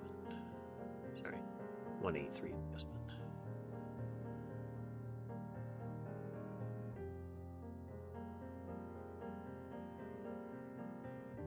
Okay, this should be the very first entity. So 894,000. 894,000. Second time we come in, second entity, third entity, first entity, second. Okay.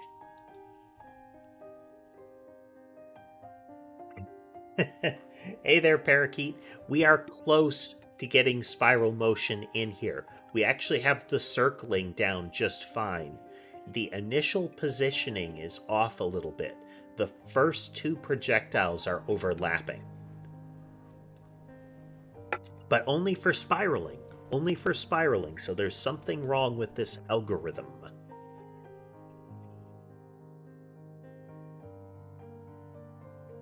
First entity has a targeter which says -1, -0.3. Second entity has a targeter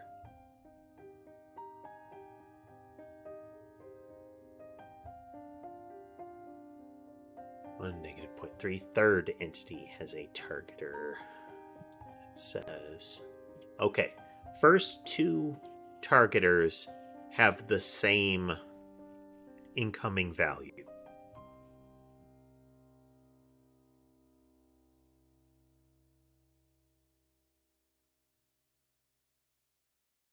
Okay. First entity, the targeter is 2239. Second entity, its targeter is a different targeter.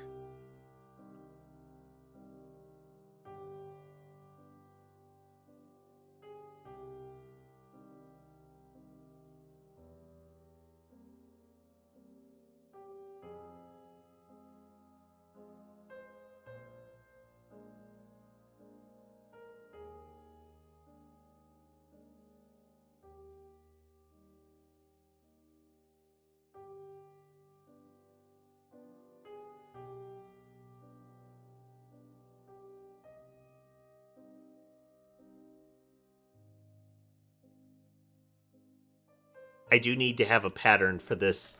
This get is a landmine. I think before we call into movement, we should say need set values, so that we can just reference them directly instead of get the entity, get the direction.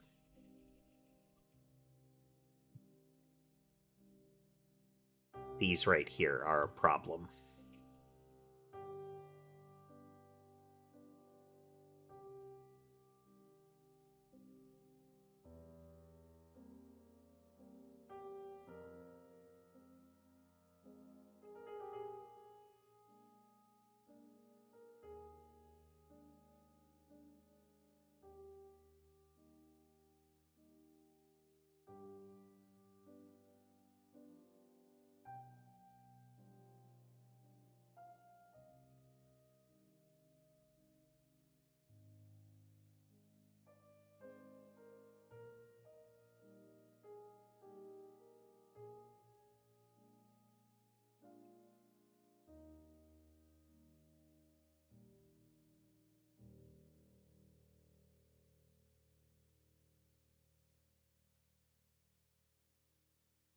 Transform offer entity.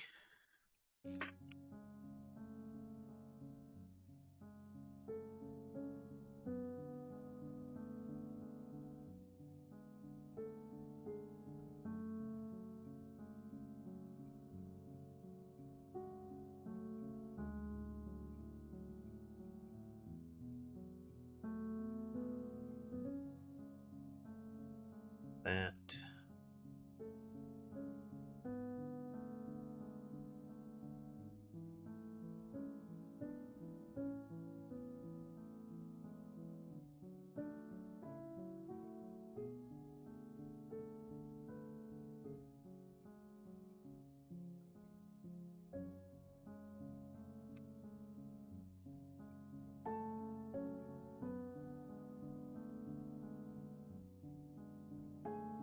This is going to break some stuff, but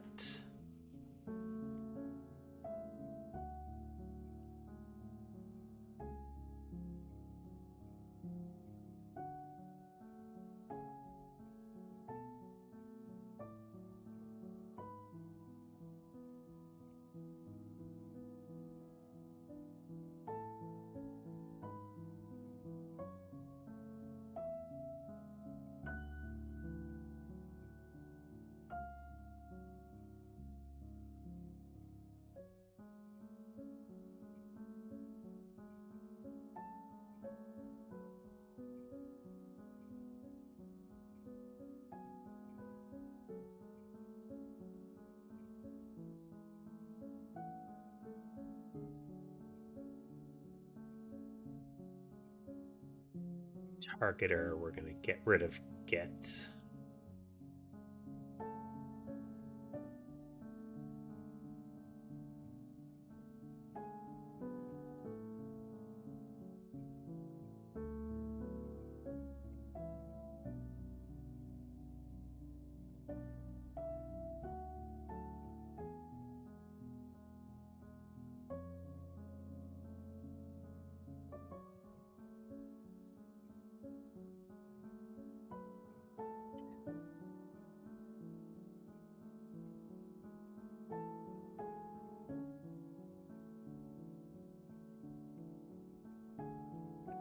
Checked.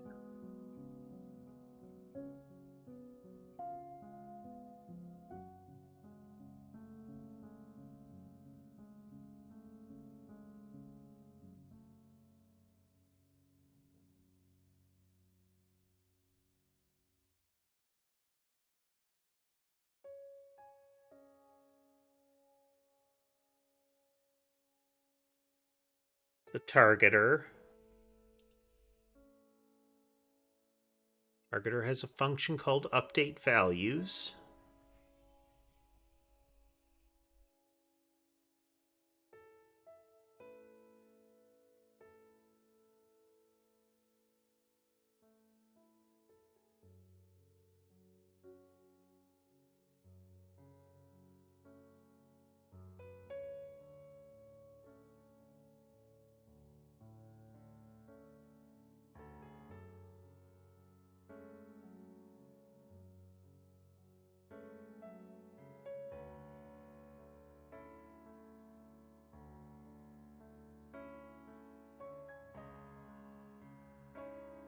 Feel like there's some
is targeter a null.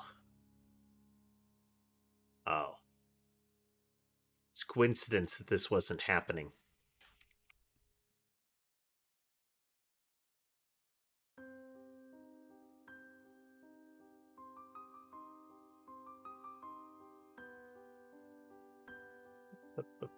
Catalog. Load movements. Move player has no targeter.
Okay, well, we've got that resolved as far as the updating that. So we don't need to worry about updating the values at the wrong point.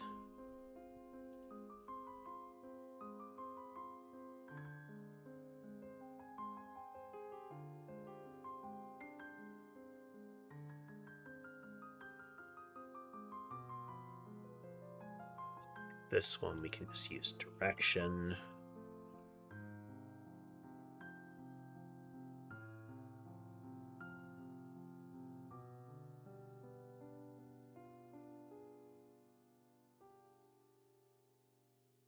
Just care about the targeter, it just cares about the movement that's coming in.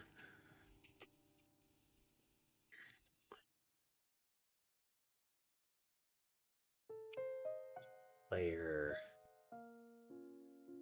doesn't care about a targeter.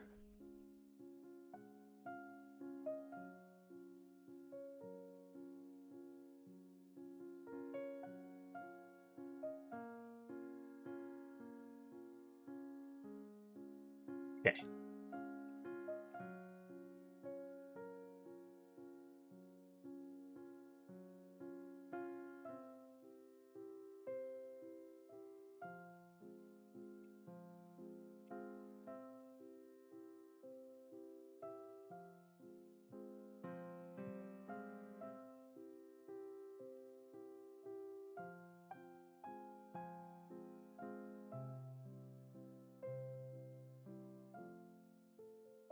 Okay, so what we're still running into is that the first two projectiles are coming out at the same position.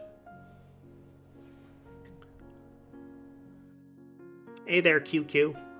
Welcome to the broadcast. We are working on our game right now, and we're trying to make the projectiles come out in 45-degree increments, but two of them are coming out at the same position, or in the same direction, for this type of motion. So moving in a straight line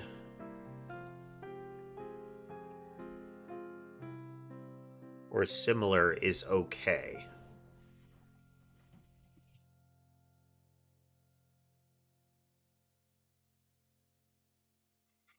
We've got the rotation working, Upland. The facing when they come out is a little flawed. And I'm trying to figure out why that is.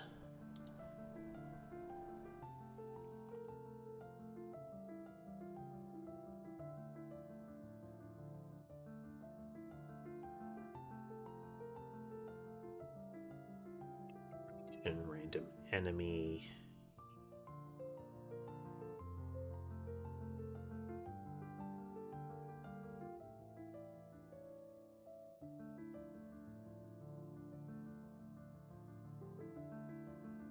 Target random direction.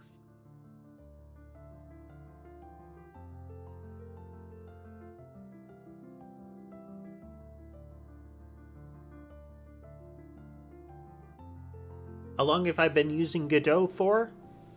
About 68 days now of stream time.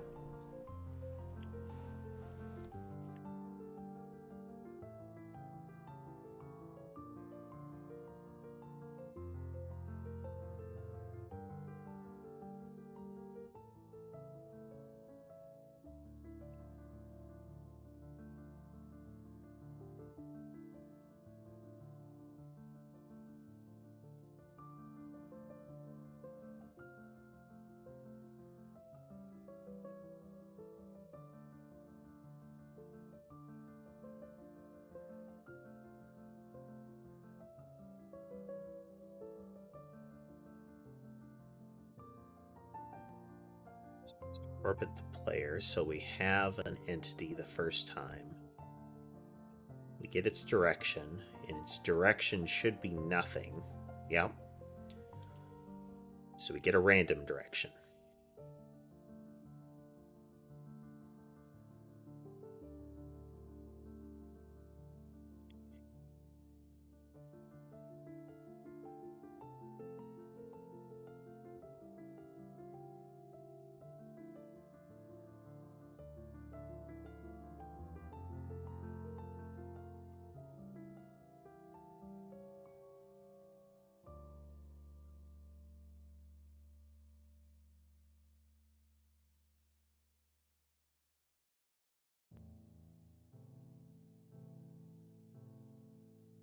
We get a random direction.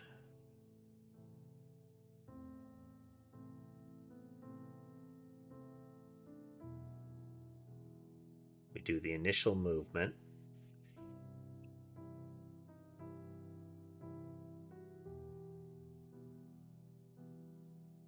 They're in the midst of entity move still. We verify that we're in range. We have an agent. We do that.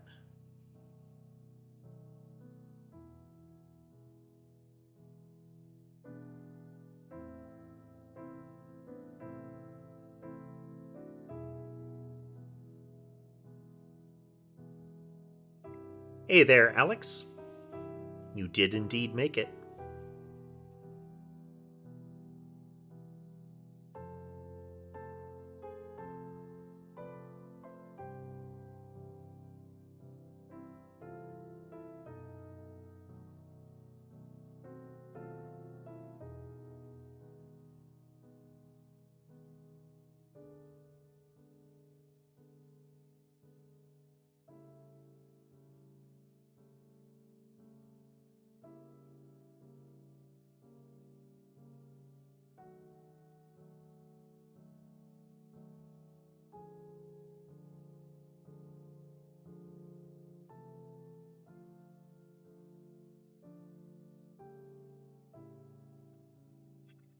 Welcome back, Jim.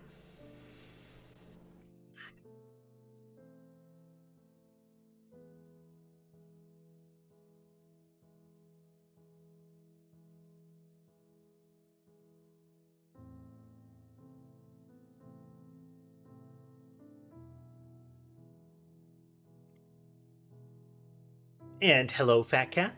Welcome, everyone. Welcome. We just about have the spiraling motion working.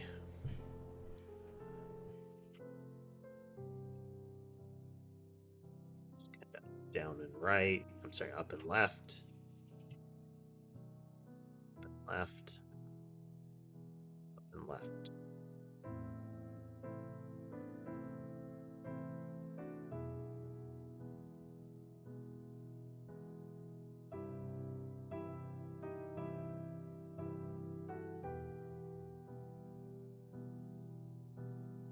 Okay, so that's coming out correctly.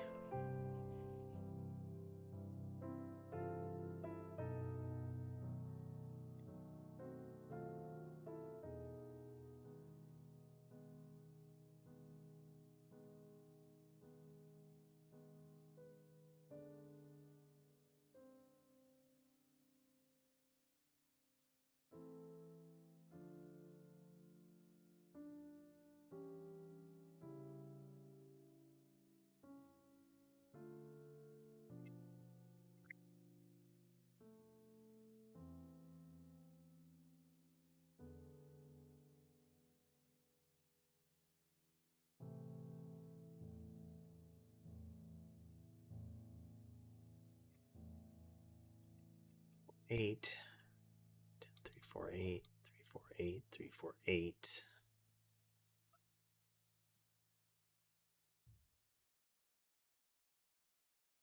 Why are we only asking about 10, 3, 4, 8?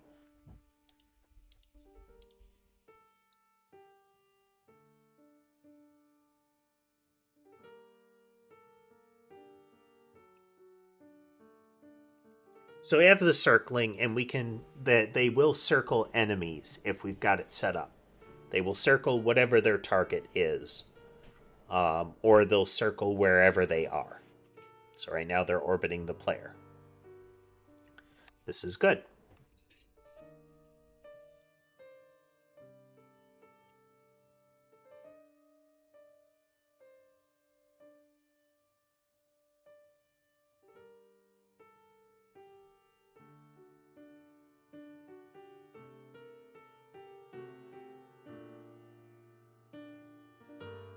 But we're only getting one need to update direction because each one has a direction. Okay. Hey, no.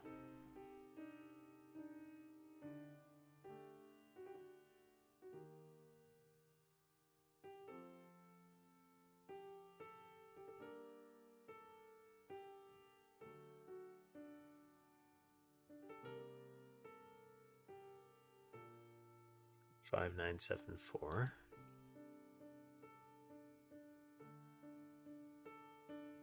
Are we only ever calling need to set values on that given entity?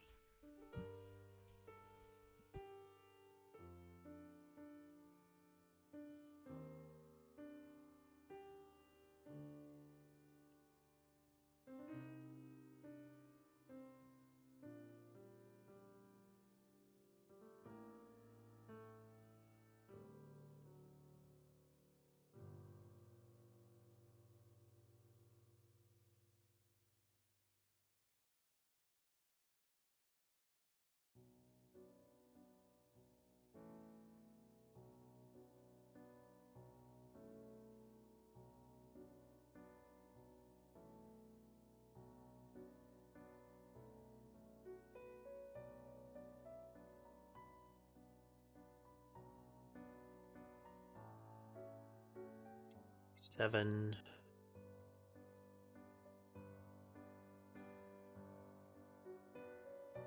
Yeah, there's only one entity ever being called for movement. That doesn't seem right.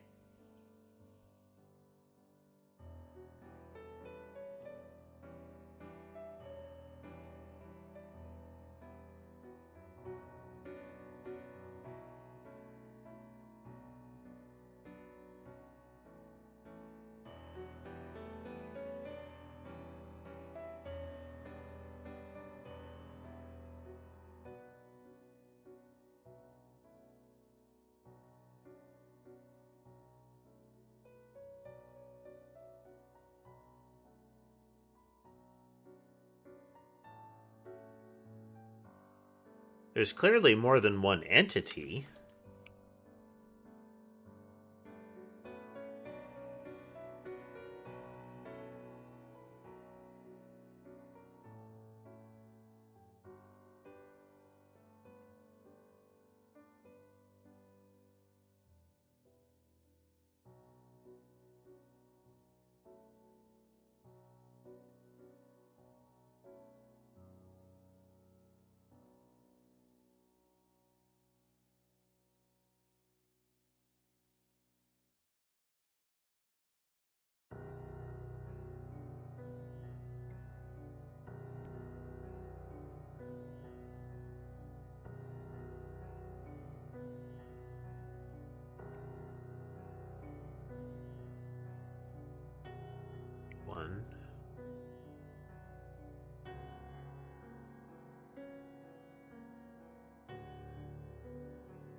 Ah, okay. This is the player's movement.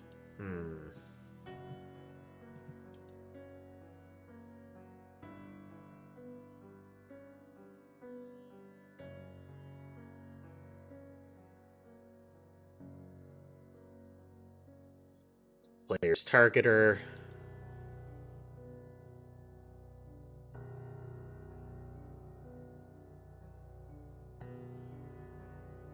Player's targeter.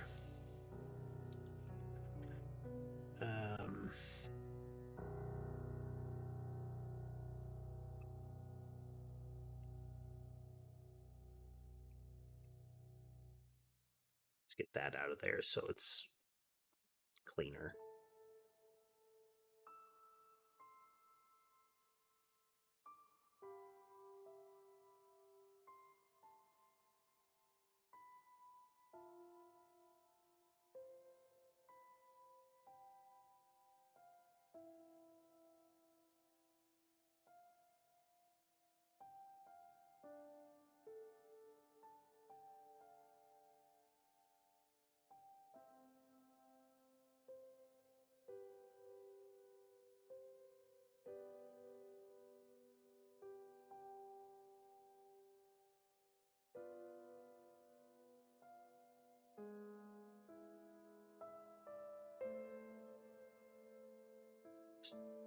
Messing with some stuff here just to.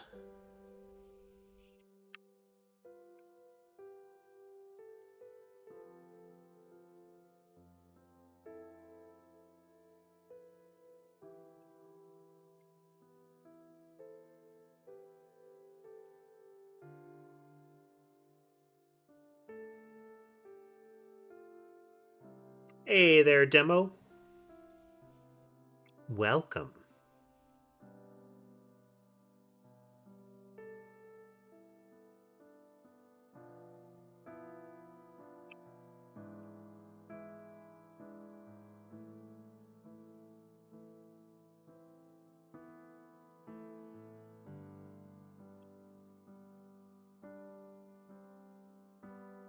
Well, that's about right.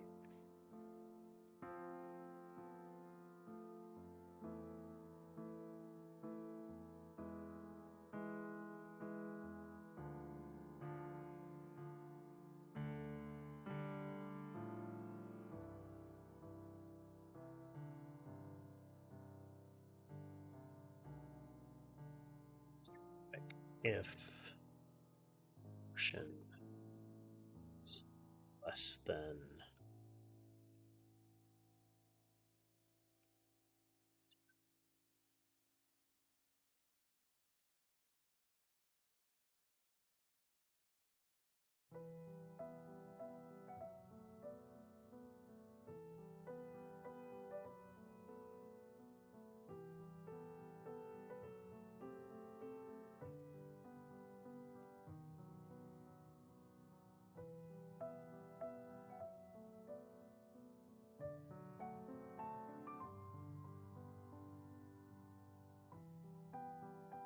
okay, yeah, this it creates a jitter if the proportion number gets too high or too low.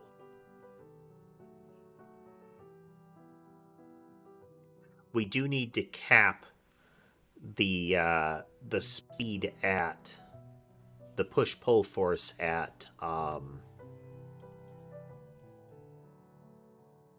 we'll get to that later.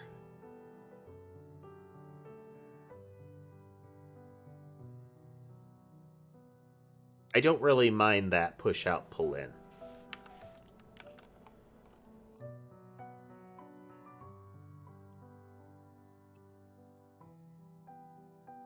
Faster.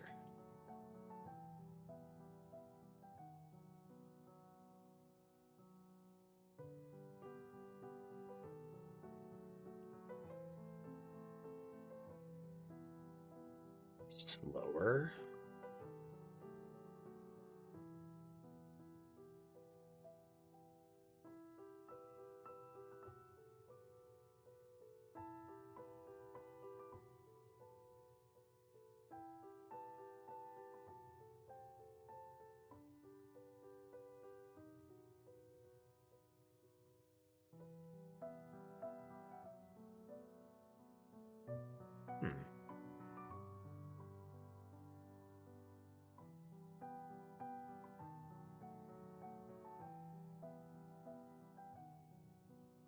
If we determine proportion early, we could divide the angle adjustment. We could turn harder if the proportion, if it needs to pivot more. Anyway, we'll get back to that.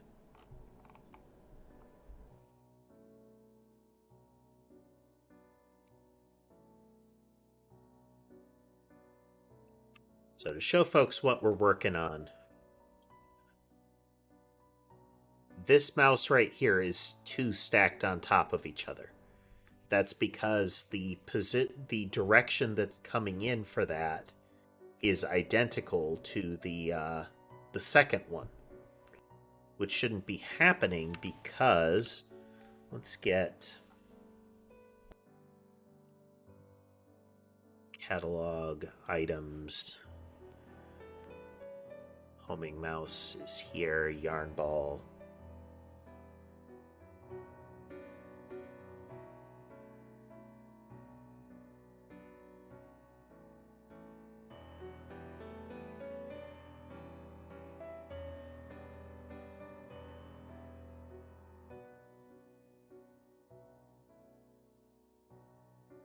Game ready.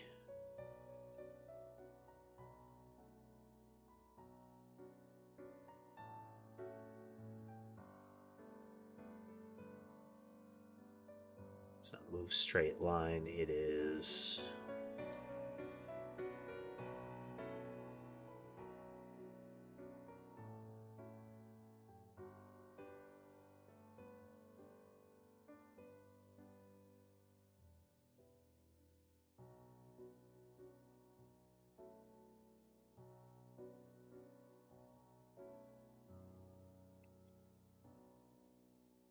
so the yarn ball is also moving in a spread.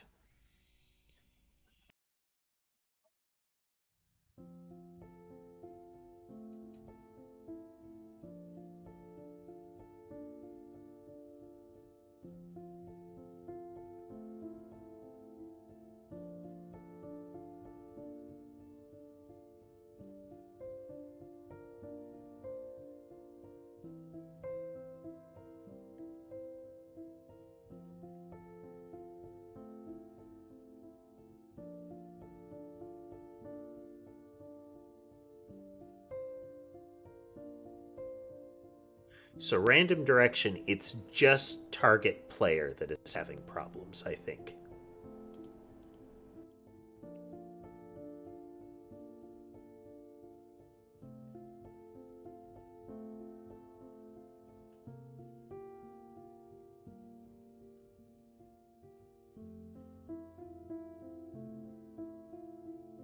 And that, I think, is entirely because it's a border case. Because it will spawn right on top of its target.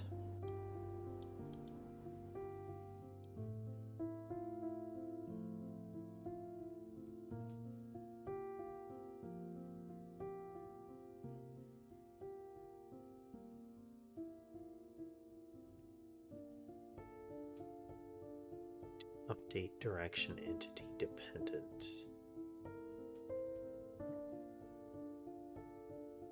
That's if it has an entity.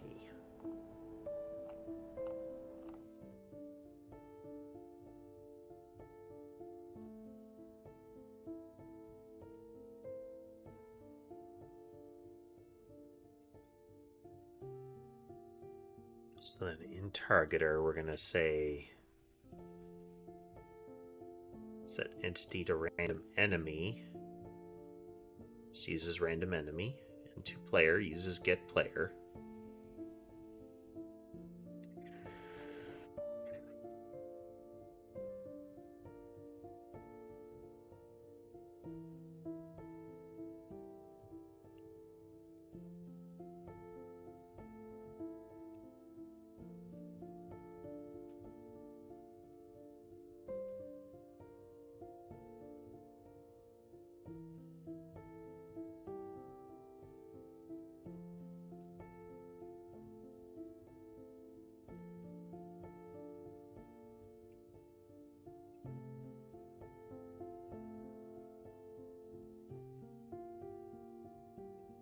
Hello, Sherbet.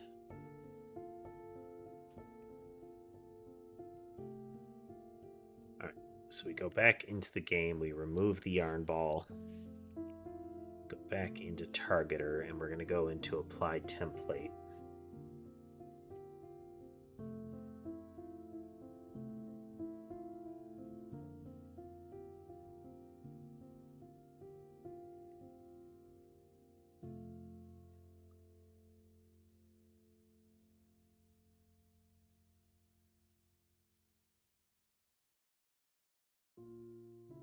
So target to the right, that's the player one.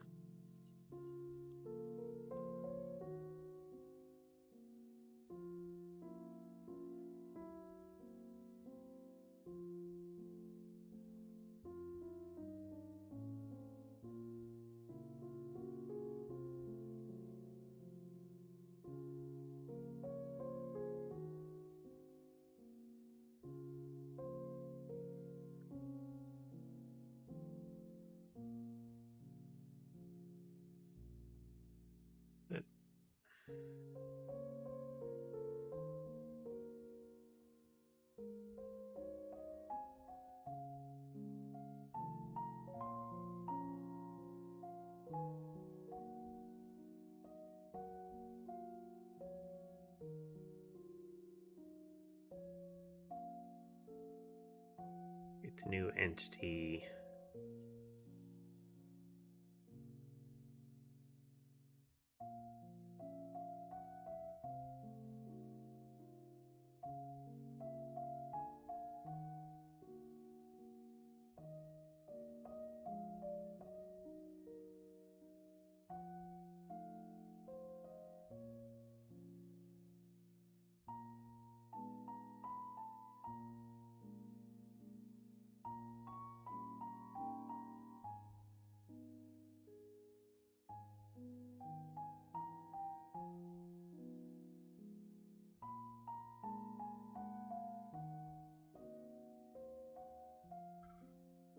Okay, so this is the first homing mouse. We initialize it, we move it, we create a clone of it.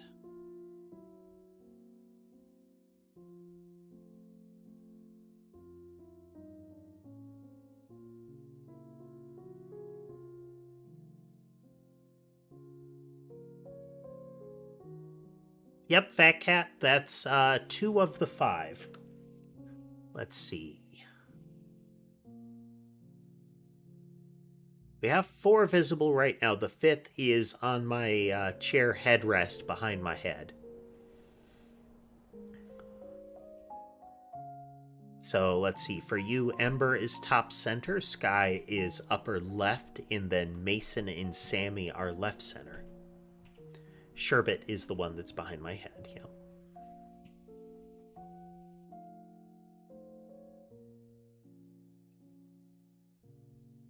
Hey there, Dragon. Welcome, welcome. We were just looking at the kitties.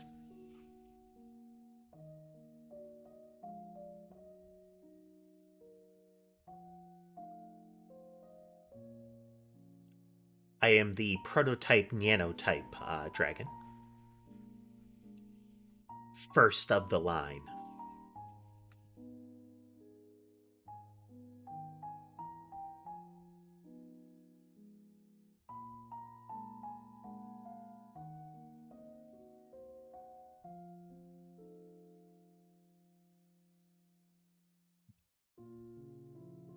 Okay, so this is the first one.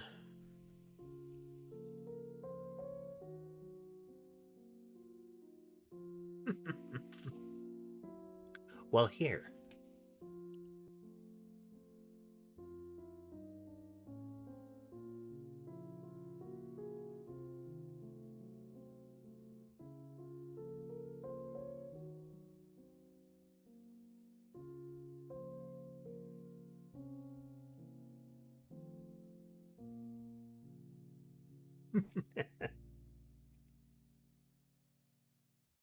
Oh, and boots.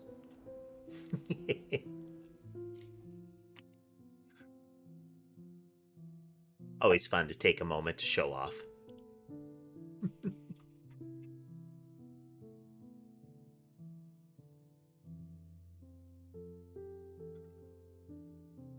Okay. So we have a new entity. It has a series of movement objects.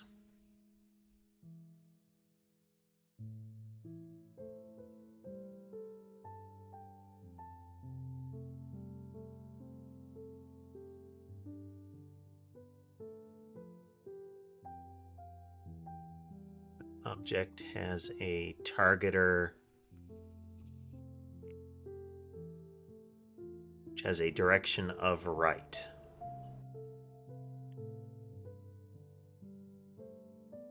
Okay, next new entity is going to be a copy of the first, which we will initialize, and then, so new entity has movements, and it has a targeter, and its direction is to the right.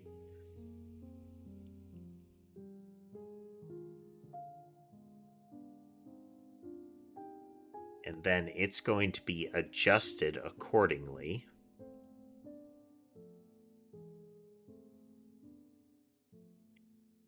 So if we do spawned entity, look at its movements, and we look at that and that, it's still to the right.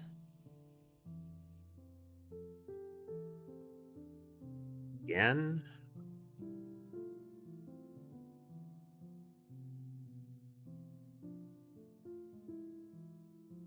Transform, spawned entity. Hello, buddy. Hello. Sherbet is demanding lots of attention. Sherbet normally won't come and stand on my lap.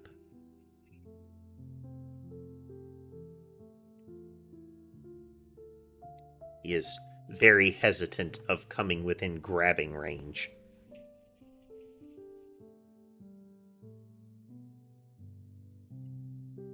As such, he must get extra attention.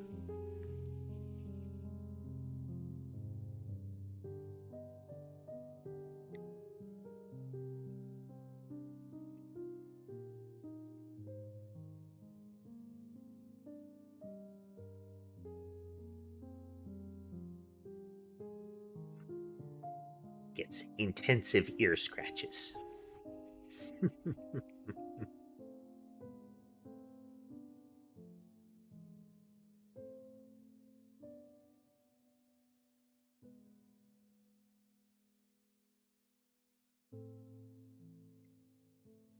You like that, buddy? Yeah.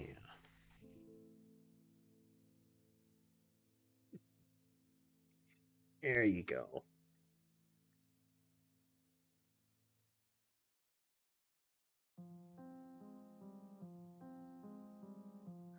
There you go.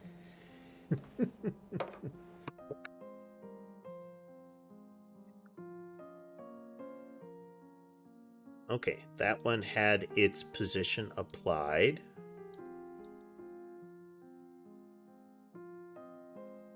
This one got adjusted. The first two did not.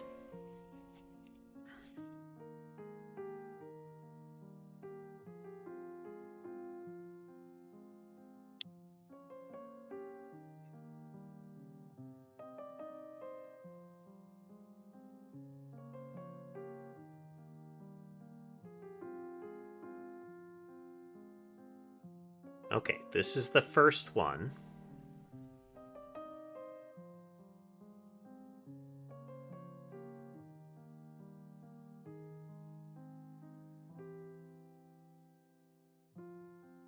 Just before it applies the transform, it is facing up.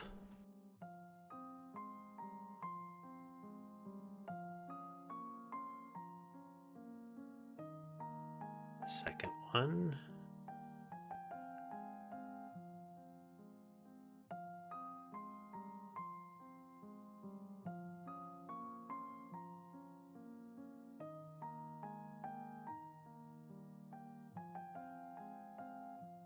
Up, then right.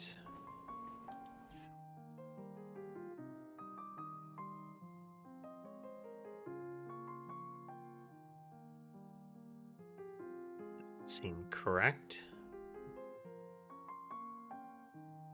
Up, then right, then right.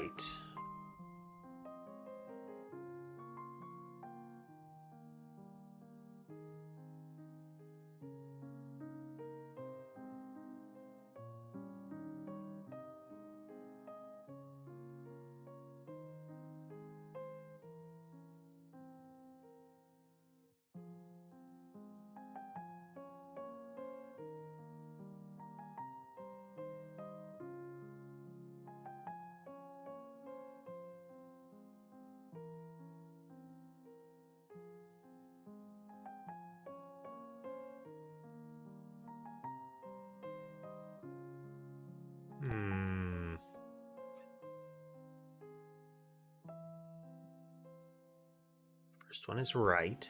That makes sense. Second one. This should also come out as right.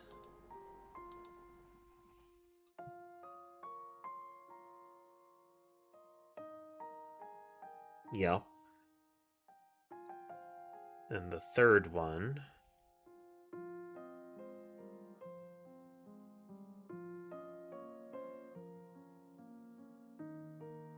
comes out as right. Okay.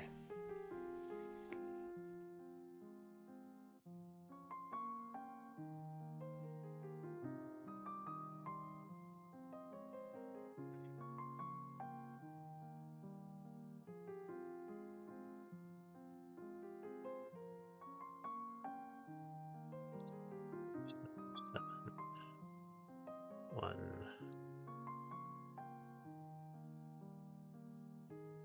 So the three plausible transforms.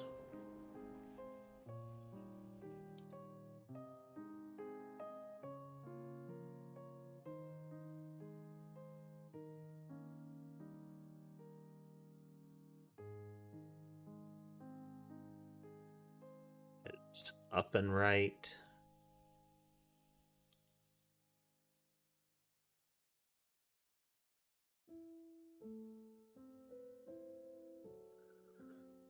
This is right.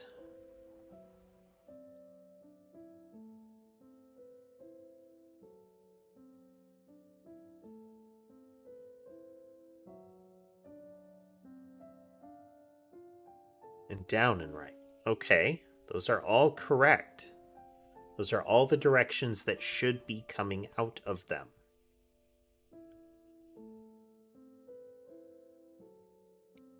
Which means they have no reason to get thrown off there.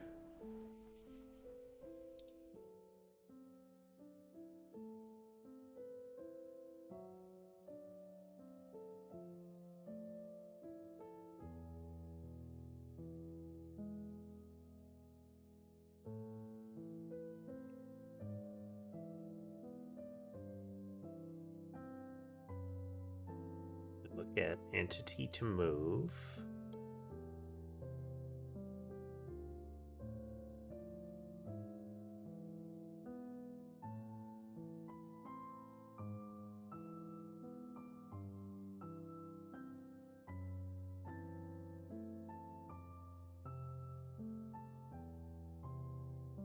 Which is right.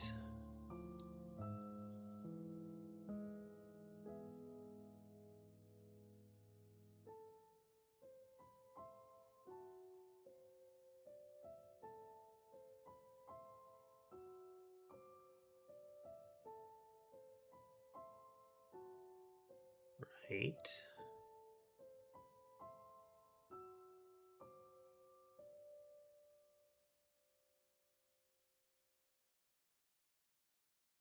Down right. Okay. So between them being spawned and them reaching this point, The movement of the first one has been skewed.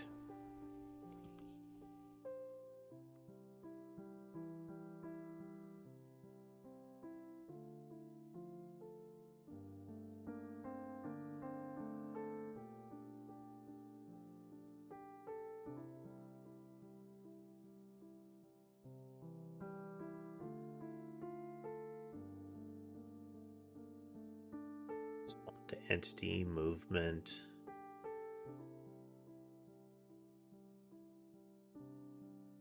Okay. So that is up and right.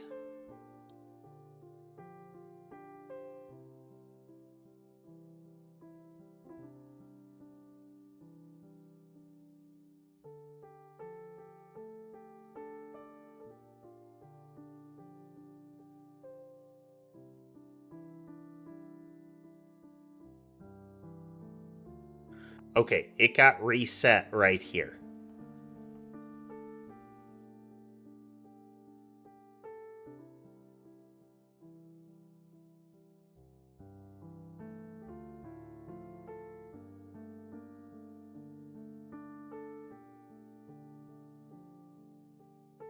No, that's because it looped around.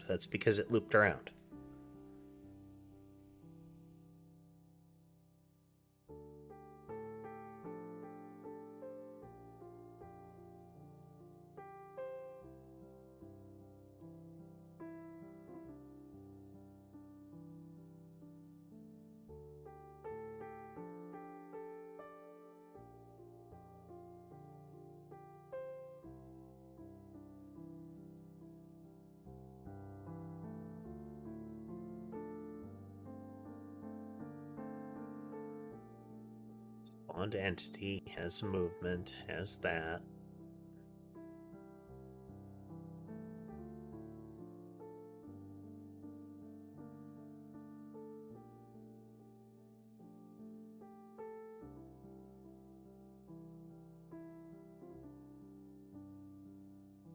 To the right.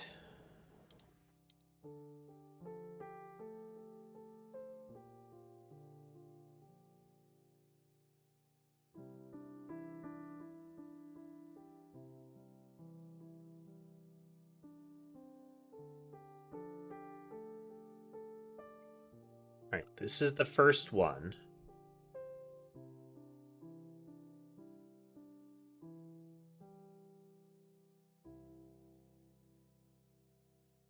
Create it, we initialize it, we move it, we set its position. So it's on the player.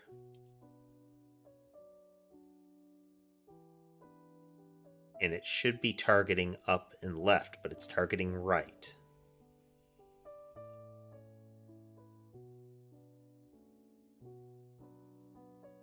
Oh, no, we get into the positioner chain.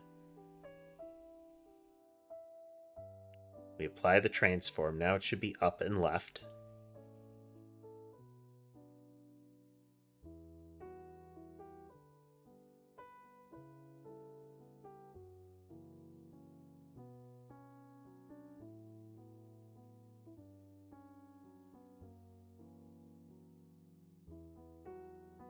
Okay, up and left. We're back down around the loop. Spawned entity is still the last one.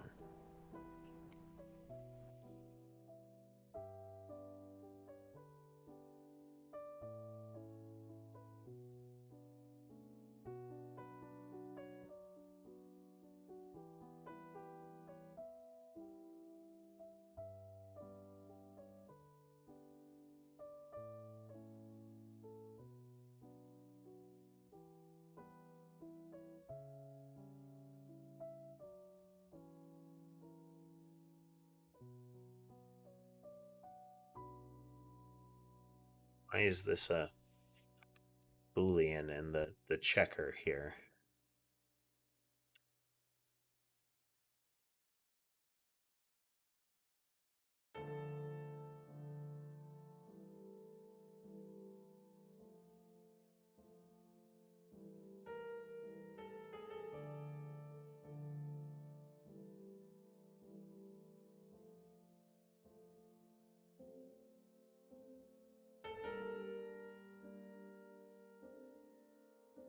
Oh, okay. Because we have, by looping around, we have redefined spawned entity. Okay.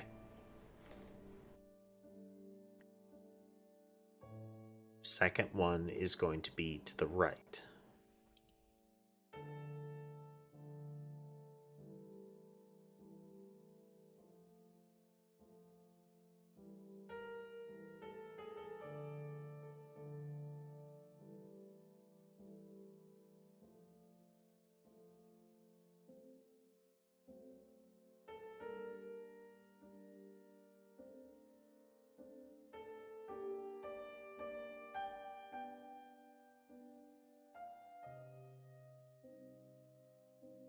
Yeah.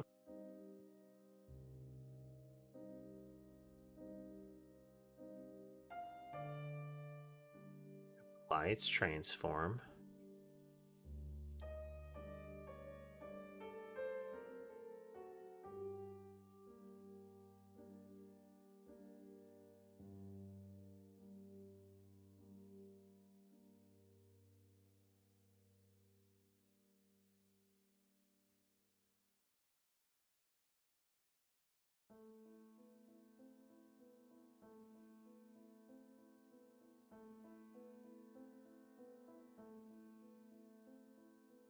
Up and left. Yep, yep.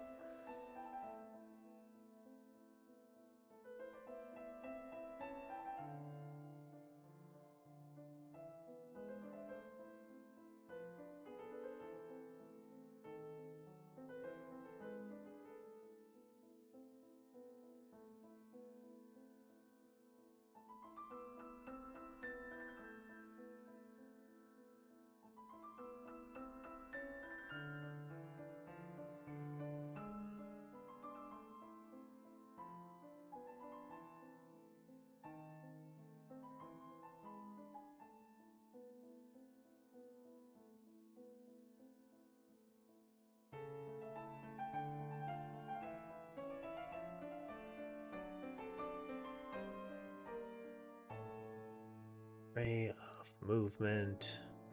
It's targeter. Up and left. So it's okay still at this point.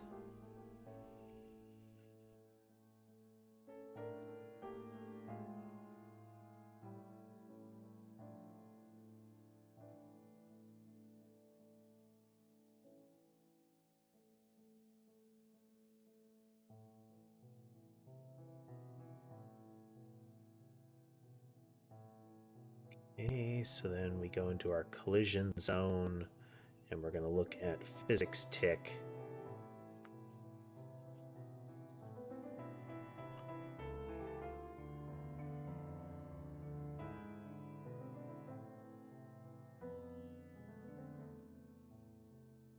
It's the player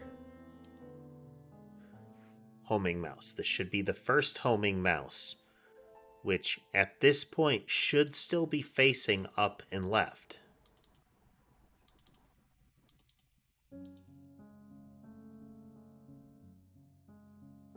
Yep.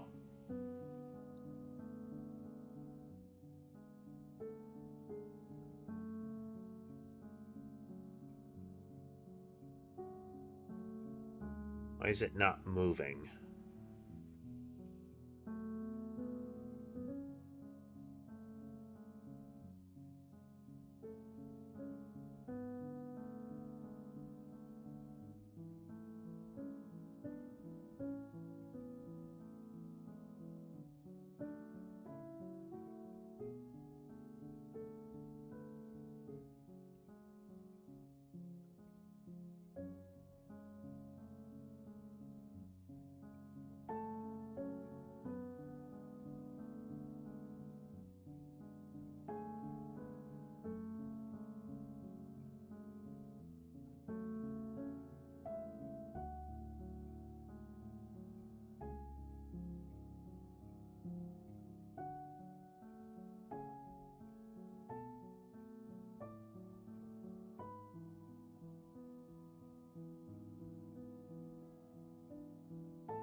Right.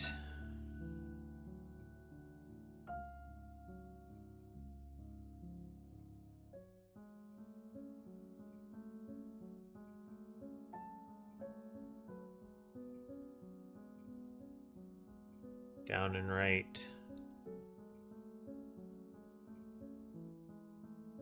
You.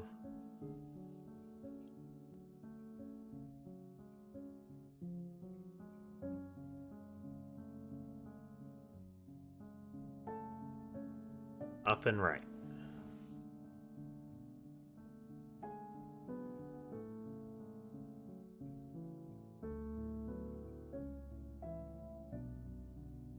So movement here. Its targeter is still up and right.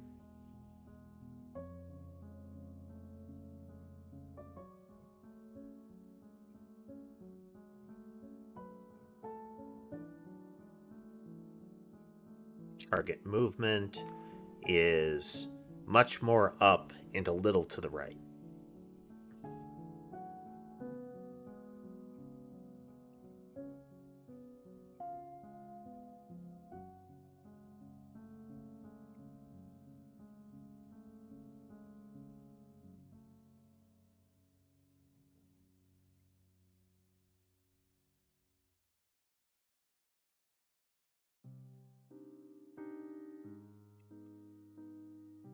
So now our target movement,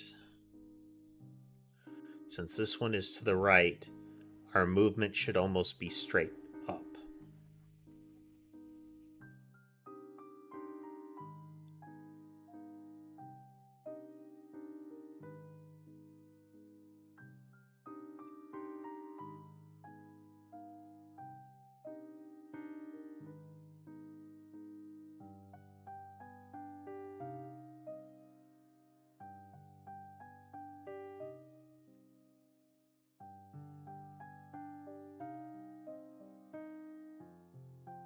Layer entity. Layer entity.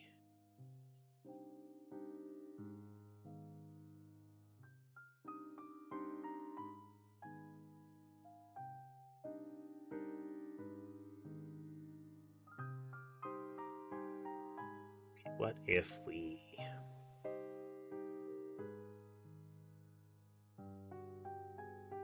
No, that didn't change it last time we looked. Did not change it last time we looked when we moved spiral. This rotate here.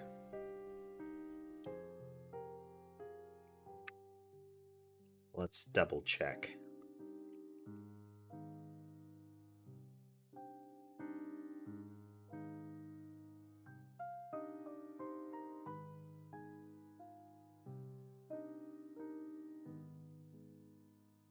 Yeah, same thing.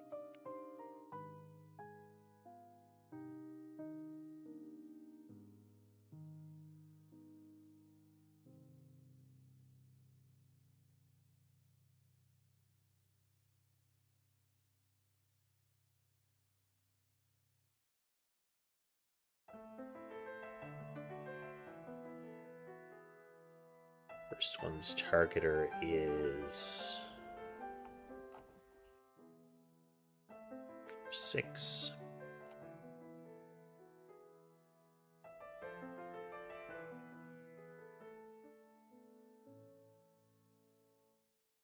Three different targeters, so we don't have an object reuse.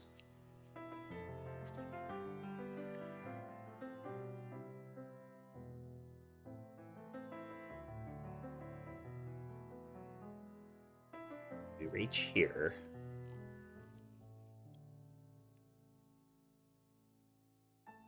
Right.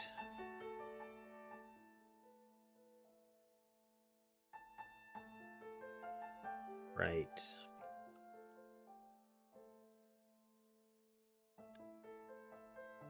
Down and right. Okay. By the time we get to entity movement,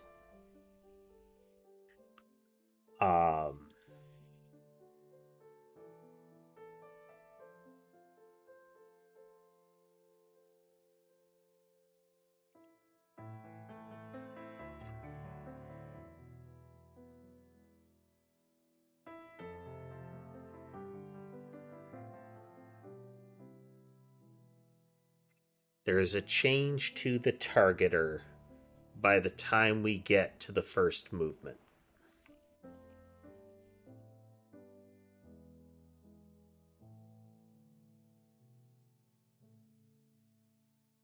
As in, there's an additional change to the targeter.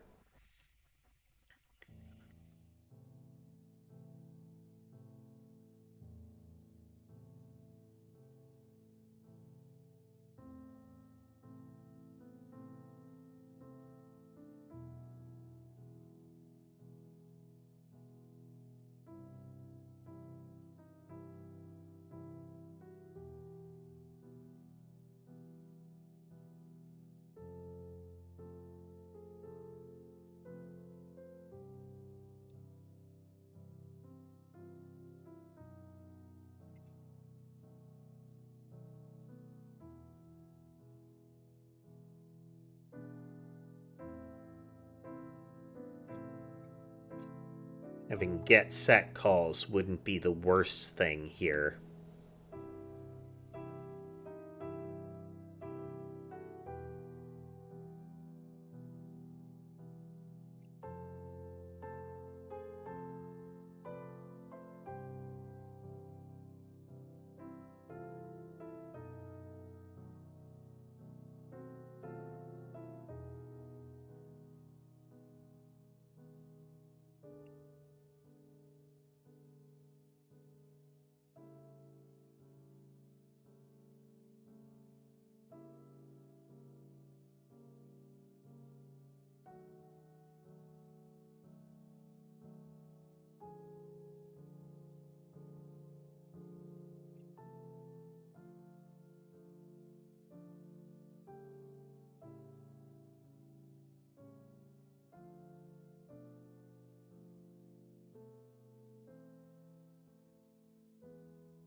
I don't think any of them will get here. Let's just be sure. Yeah. When is that getting changed?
We're applying template. Yeah.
Um,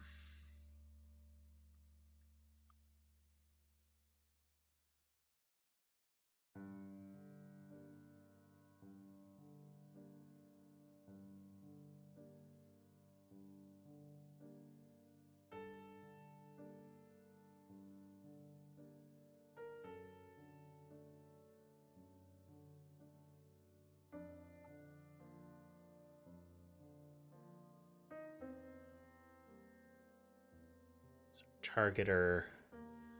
It's one.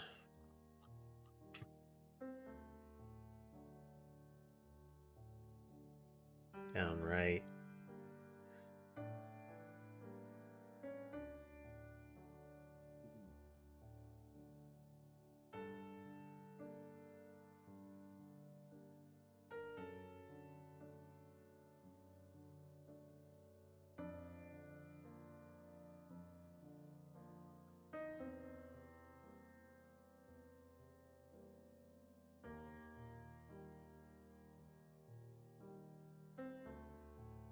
Okay, that's odd. Our targeter here is going correctly.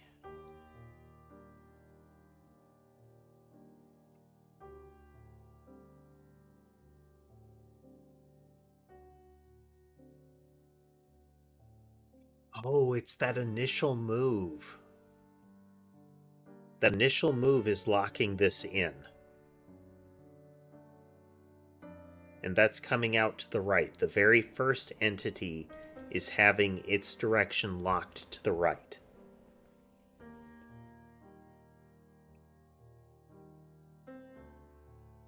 Okay, that's what's going wrong. Here is our actual problem. Because when entities are spawned, there is an initial movement.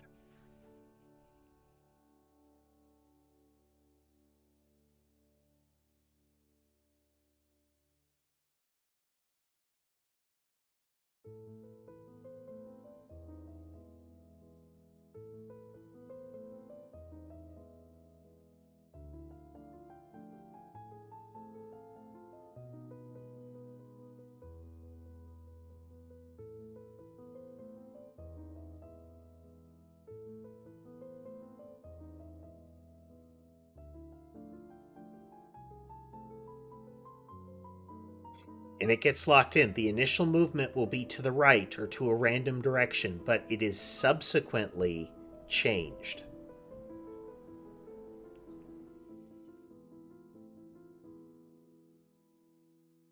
So how do we get around this? Because this is going to be a pattern that happens a lot, is that a movement recognizes, hey, I'm showing up in this direction. This whole thing, as far as the targeters is concerned, we don't actually need the motion, do we?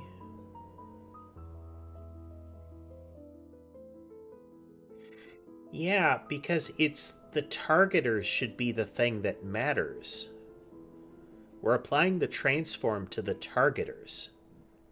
So we should be asking the targeters what our initial direction is and using that. Okay, okay. Spawner.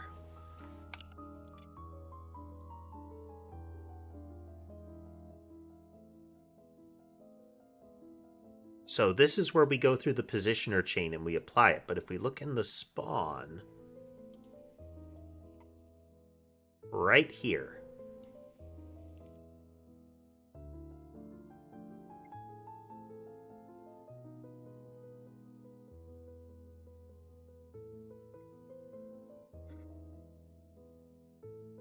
but it's the culmination of the initial movements that matters.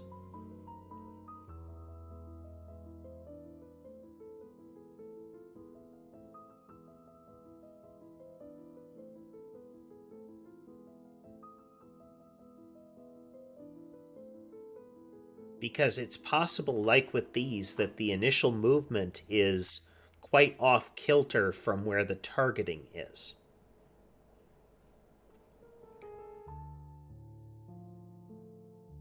And we still want them to respect that, but the initial targeting is where it's skewed. Because there could be multiple movements in here. There's nothing stopping us from having an entity that has multiple movements when it starts.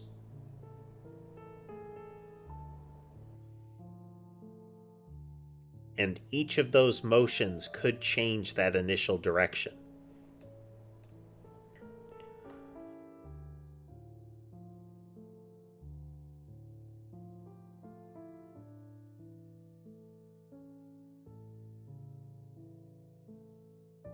And if delta is 0, there will be no motion.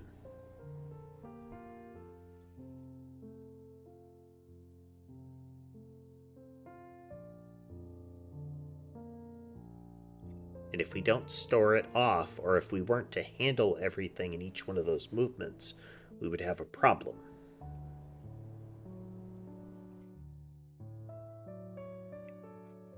Okay, so this is kind of fundamental as far as the spread patterns. Anything that remembers a prior motion beyond its targeter has a problem with this. So the orbit has a problem with it because it remembers what that prior direction was. But what if we don't remember what the prior direction was? What if we ignore that entirely? And just say, we're going to take our current direction and we're going to turn. We always turn based on the current direction. Because in theory, movement should be stateless.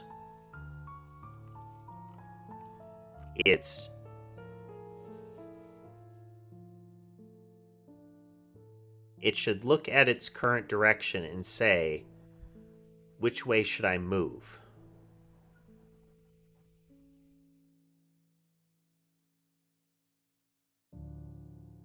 And so if it doesn't have a direction coming in, it will ask the targeter what direction to use. Oh, the targeter... We still need a direction.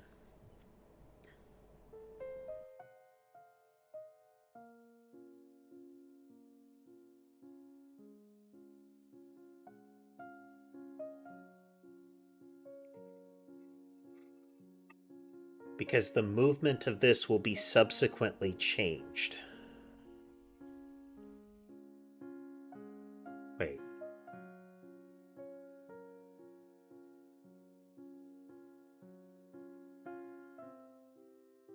Movements apply their transform to.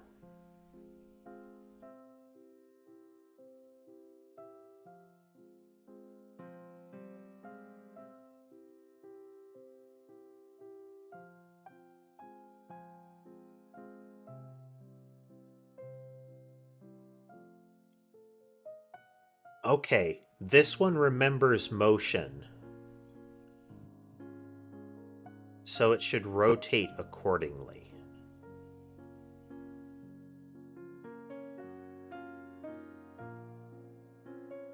Let's try this.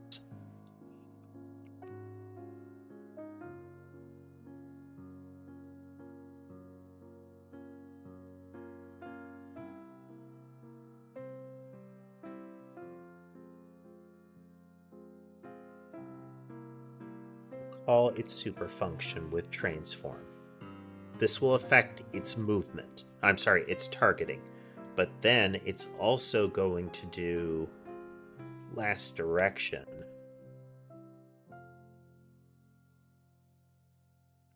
Is equal to transform times last direction, I think.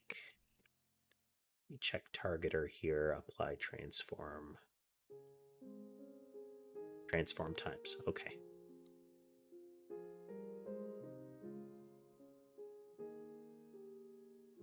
That was the problem. That was the problem. If it remembers any sort of vector, it has to respect the transform.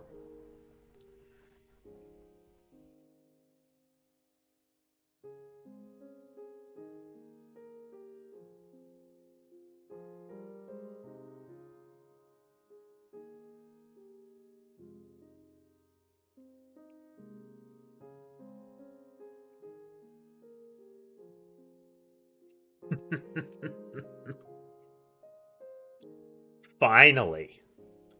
Okay, it's getting a little skewed here. We do have to make sure that we are cleaning this up. So let's go into our spiral. Last angle is irrelevant.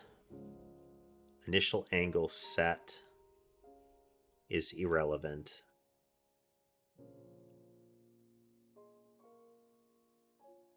Last target position is irrelevant.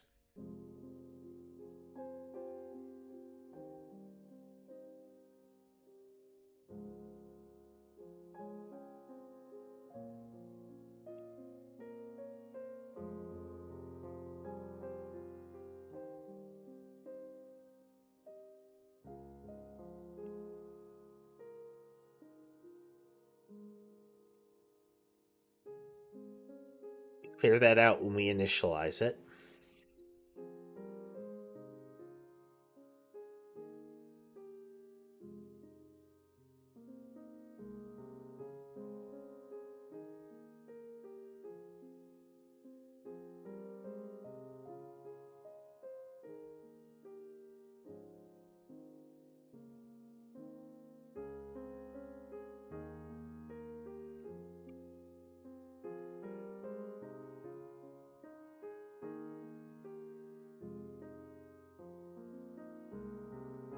I don't know why moving to the right is creating that little oddity right there.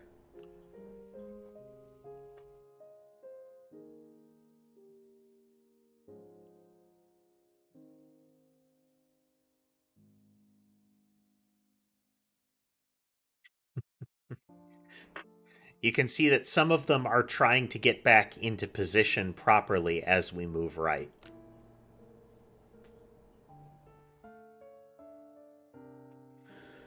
So part of this is that we need to make sure that the rotational and outward force are strong enough to keep up with a moving entity.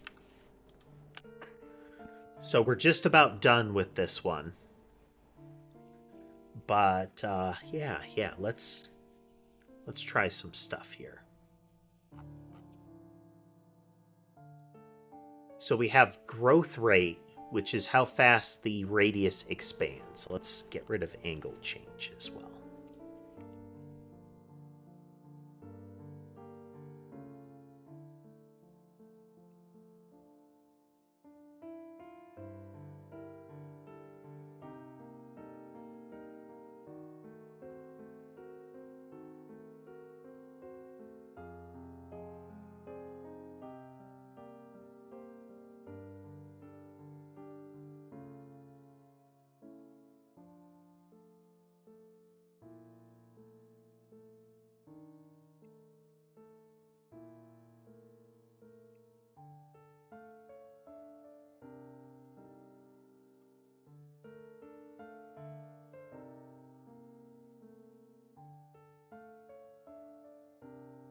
So growth rate is going to be how quickly the radius increases.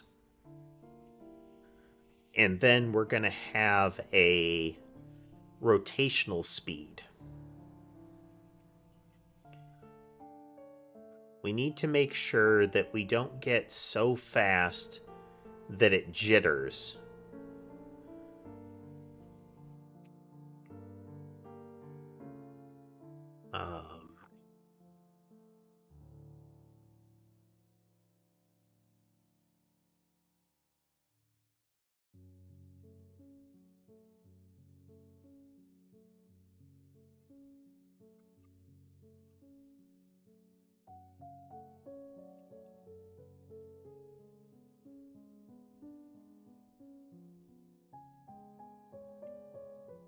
Equal to speed times proportion. If spring speed is greater than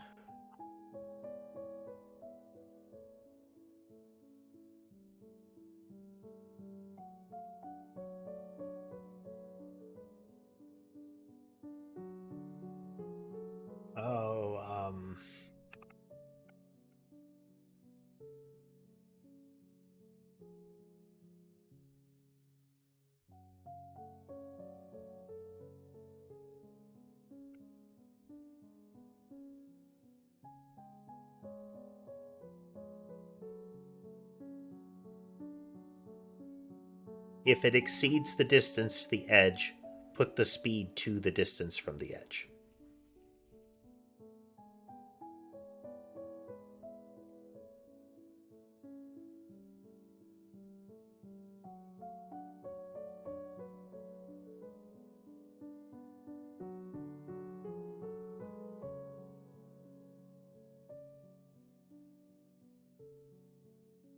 Still getting a collapse here.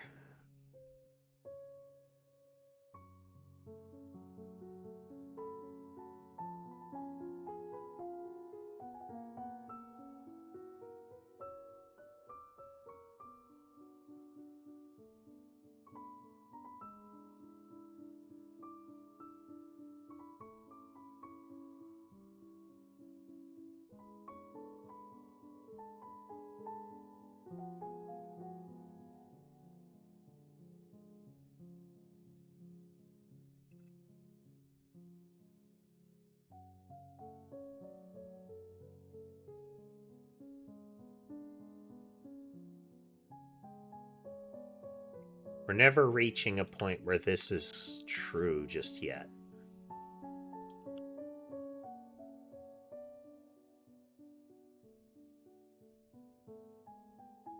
Oh, okay. The inward force is never going to do that. I'm sorry, the push out force is never going to have a ratio greater than 1.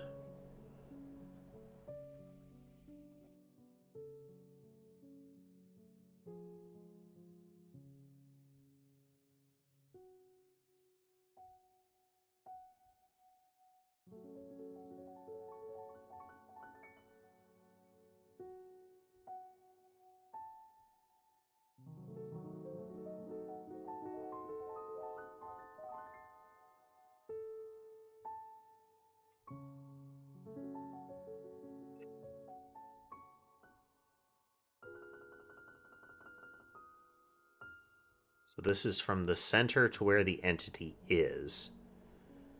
If our entity is in the center, then the radius will make it negative.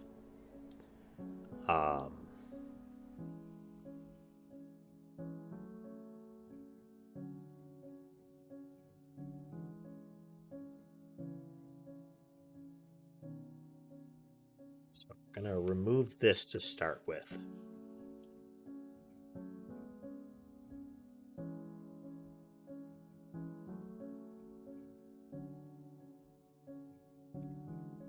Okay, so the pull inward force is unbounded. We now need the push outward force. Essentially the negative to be stronger.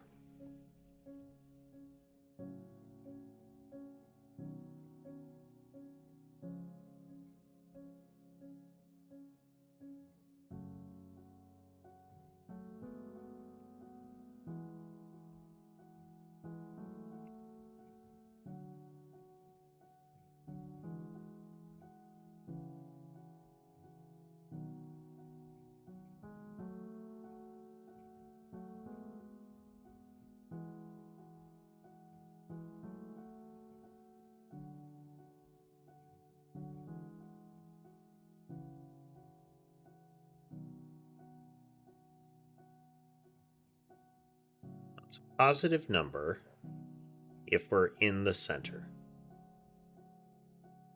It's a negative number if we're out from it, but it will never be greater than.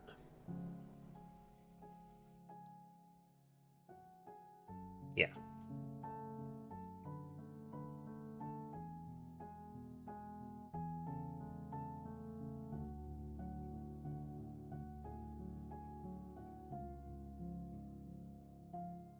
So if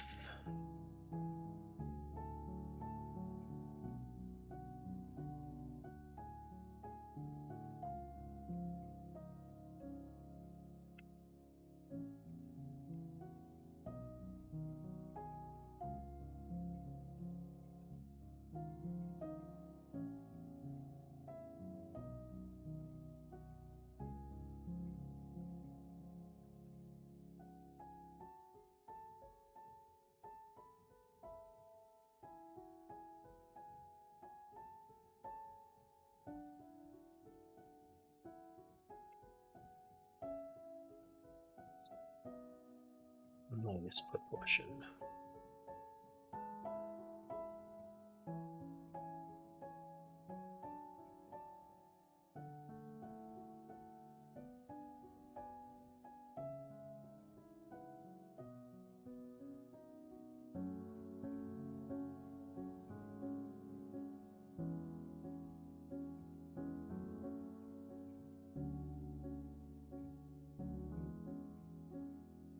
Okay, we're still getting some jitter, and we're still getting the distortion there.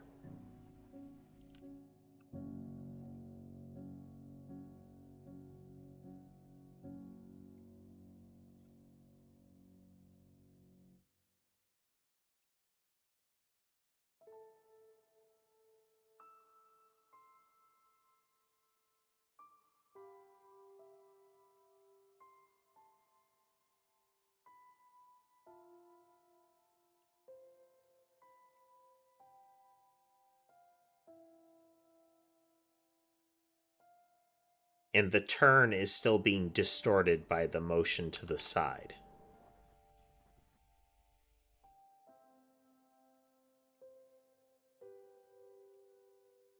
I still like this because it amplifies it ensures that the outward force is stronger as it approaches the center.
Oh.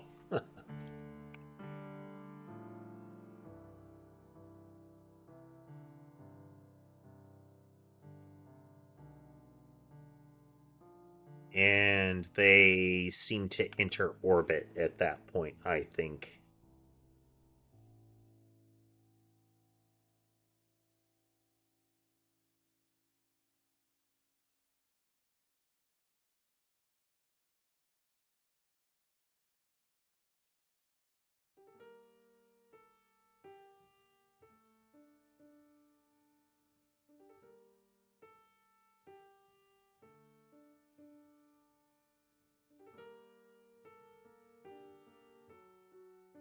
Okay, yeah. It's the negative case that shows up here.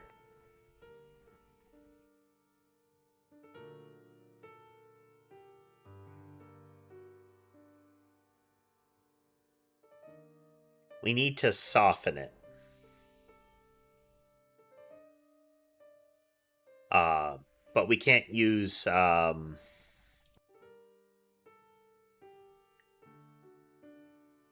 use the case exactly as is.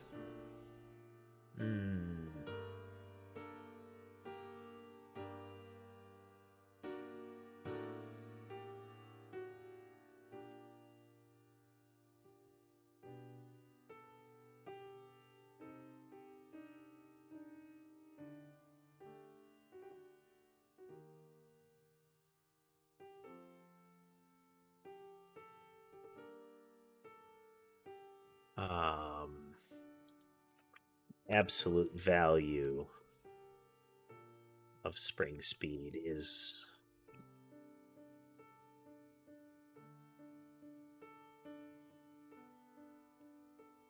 greater than the absolute value of this.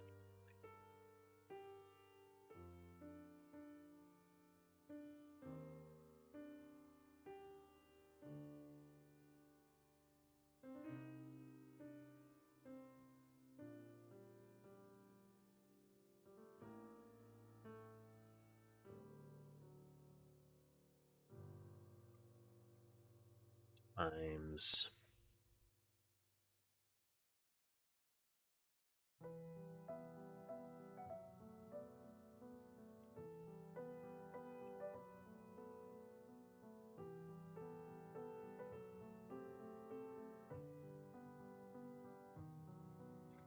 we're this is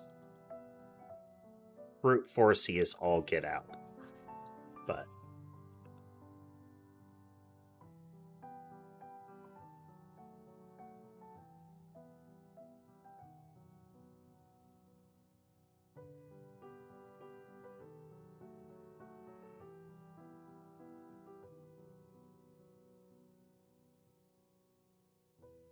okay, well, not quite.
Distance to edge is still in a square root format, or is still squared.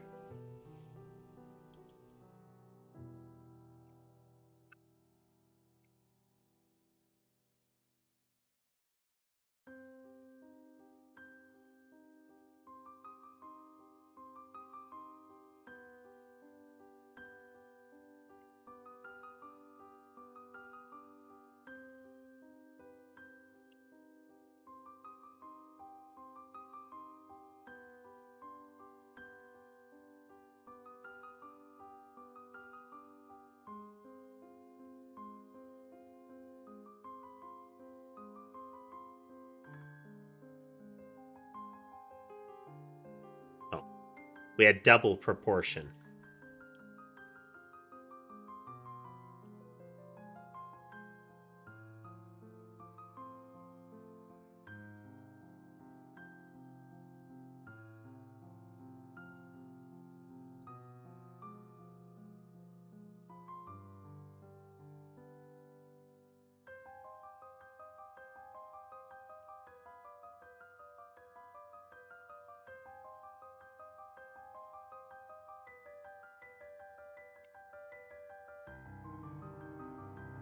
frames.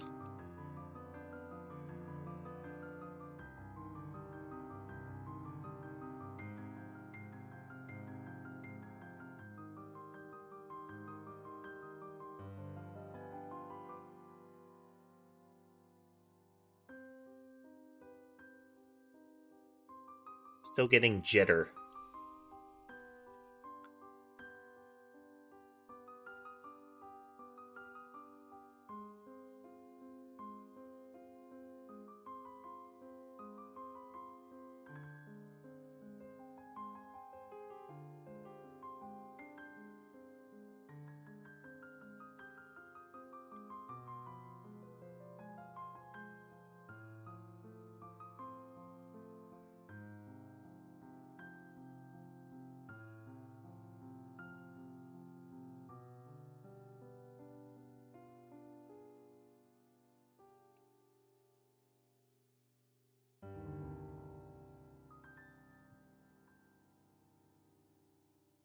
Okay, so there's current distance from the target is related to our...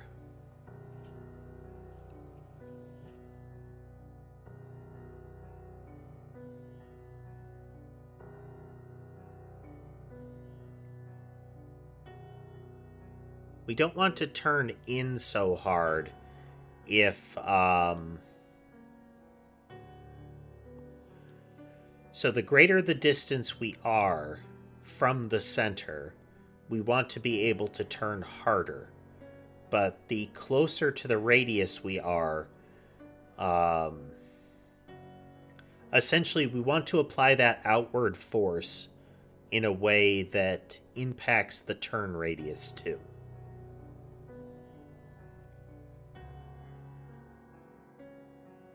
Because if it keeps turning in as it's getting pushed out, it's going to create that looping effect.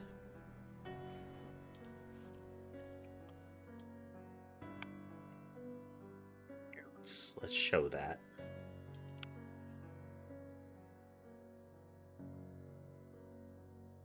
So as I'm going, it's turning harder in, and we're getting distortion in the loop. Now we can push out harder, but that creates kind of a problem.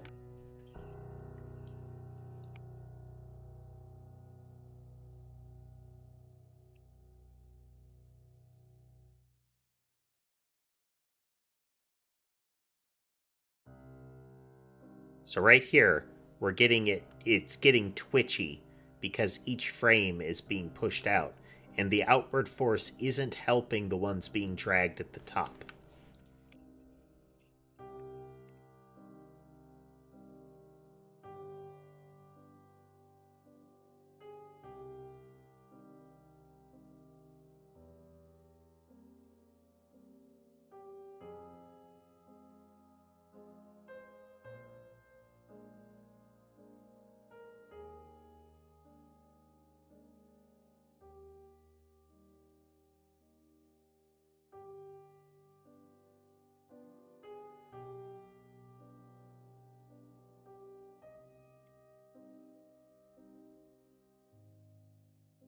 I think we need to influence the turn radius based on distance as well.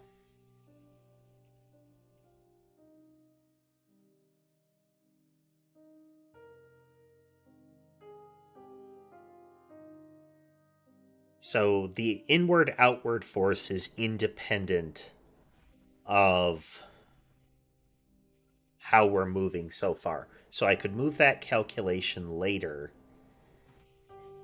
and I could also apply the proportion to it. Let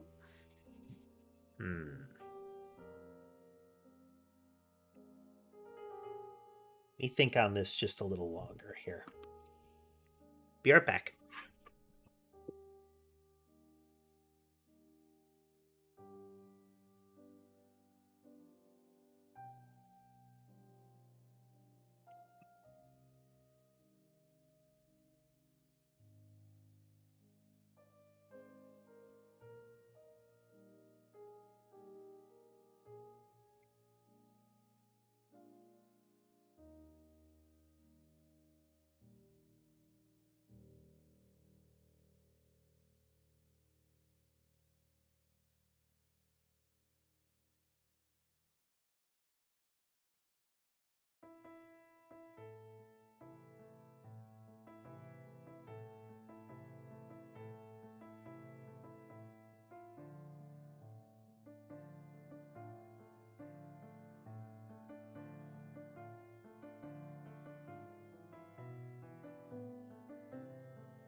Okay, let's think on this a little bit more. So part of our problem here is that when we are moving with rotation, essentially to the right or down, then the rotation is getting out of sync, in that they would need to speed up along the curve to catch up. If I move against the rotation, so left or up, then I get, well, left or down. Then we're still kind of okay, but we can still get this period where they're falling behind, so their curvature starts to get distorted.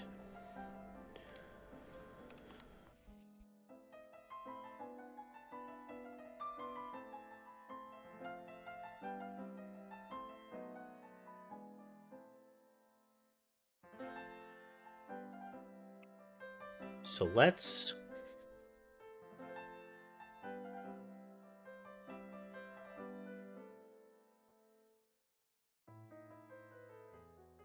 we're going to decap proportion.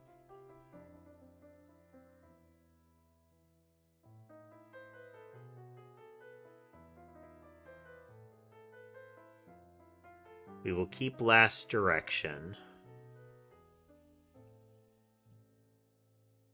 We have our base speed.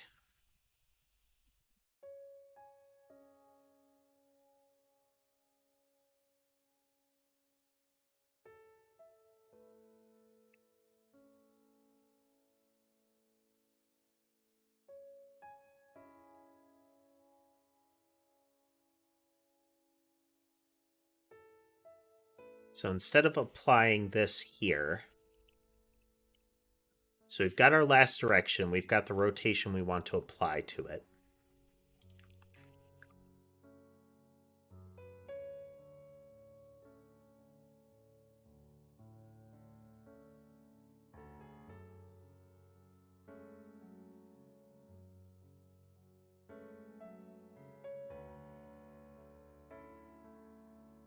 So we need proportion to be defined outside here.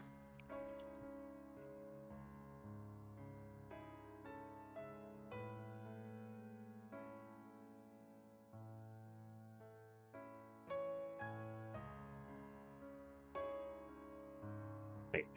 We can still move this up.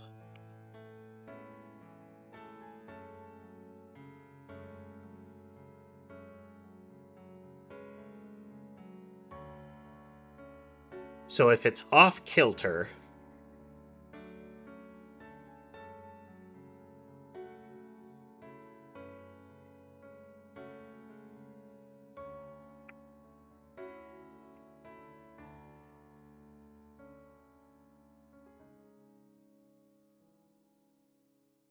what I'm trying to do, Tess, is I'm trying to avoid circumstances where essentially the rotation is interrupted.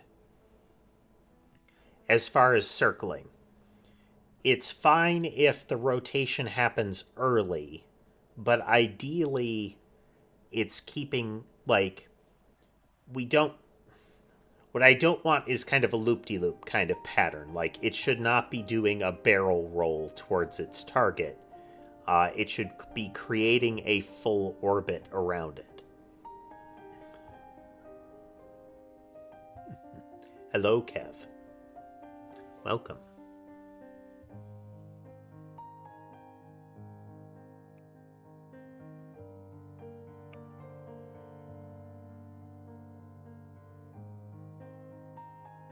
So we're going to add adjusted velocity times equals proportion here.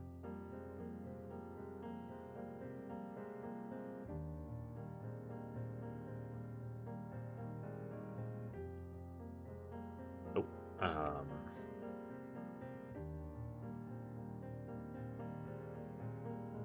hello, Lore. It's not right. So if we're in here, we're out of position, one way or the other.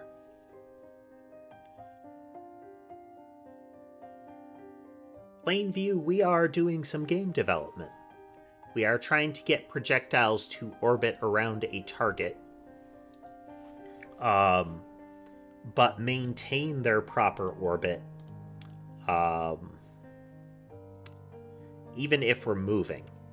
So if we're holding still, or if we only move a little, everything's okay, more or less. But as soon as we start moving far enough, the circle starts getting distorted.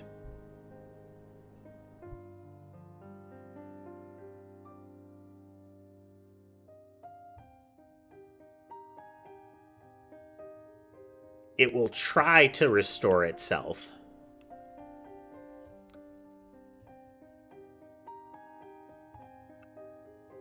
What if we have a really high rotations per second? Well, comparatively high.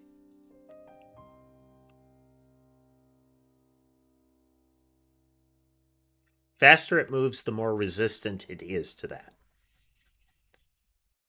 Which, the higher the proportion is, that is, the greater the distance to where it should be, I think the faster it needs to move.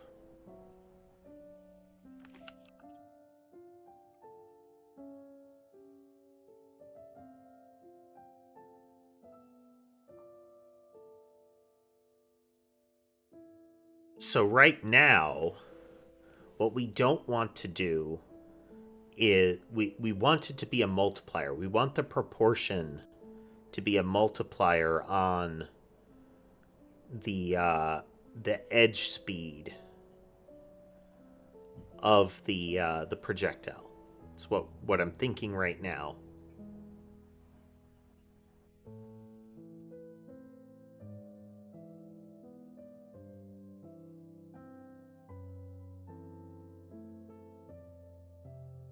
So if we get the proportion, we're going to say times equals 1 divided by proportion.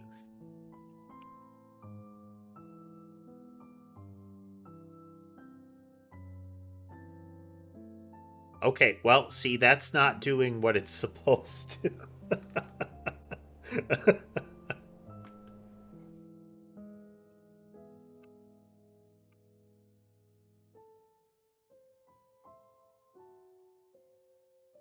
Okay, the adjusted velocity is always going to be a positive number.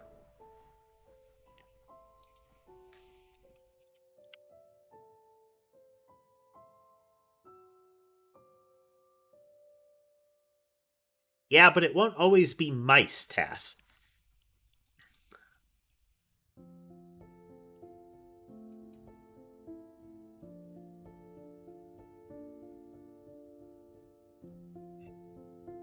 The interior, the outward push speed is too much now.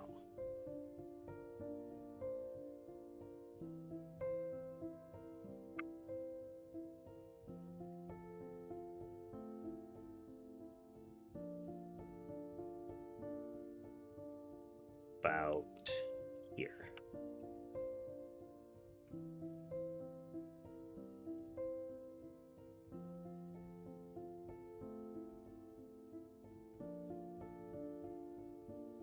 Whee!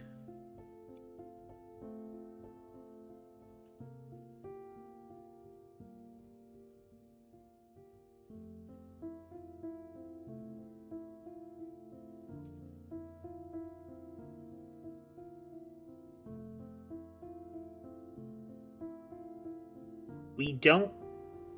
Ideally, we're not trying to adjust too much based on the supposed movement of our target.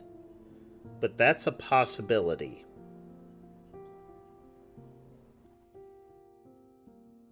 We have it rotating, but what we're trying to do is get it so the rotation doesn't distort.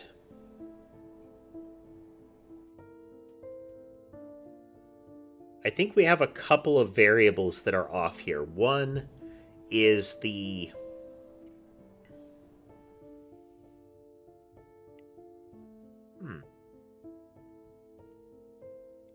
No. Okay. So there are two things that are different here.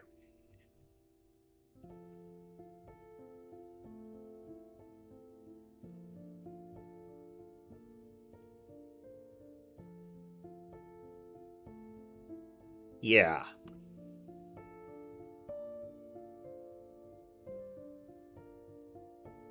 But we can't be sure that the player has a target... Well, okay.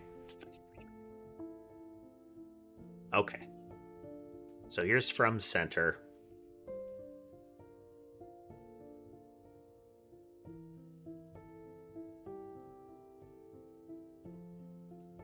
If entity...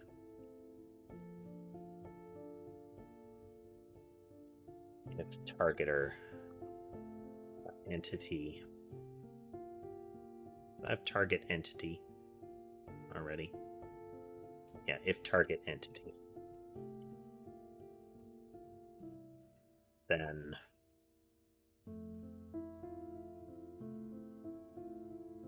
this equals target entity target. Let's try that.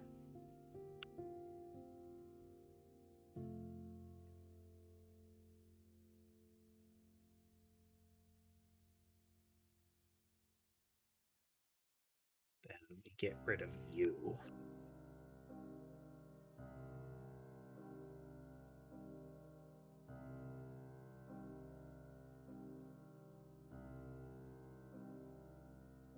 Okay, it can still distort. That's fine. Like, the fact that they wobble out and come back in is okay.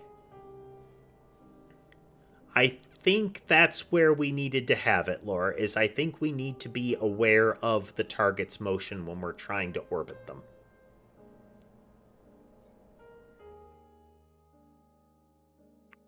Okay?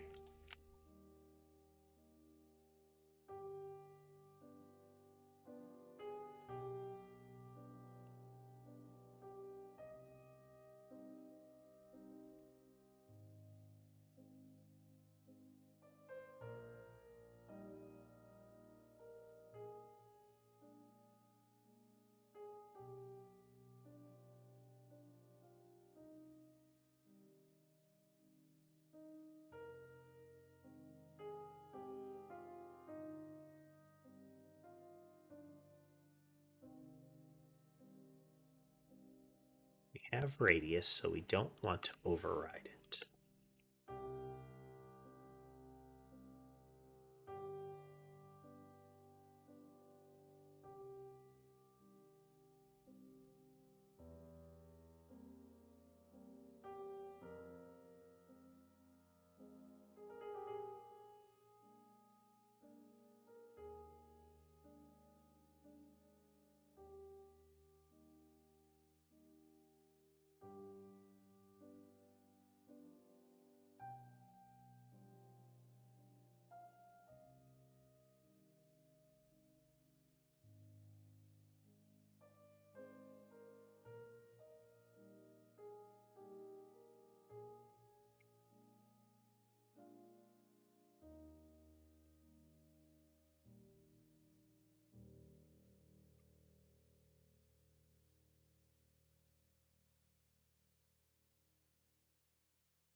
Equals this growth rate times constants square width times delta. Catalog orbit player has a base growth rate of 1.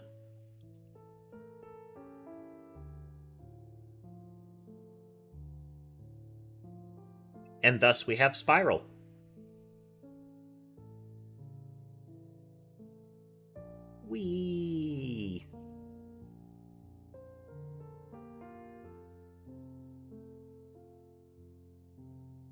Oh, look at that. No.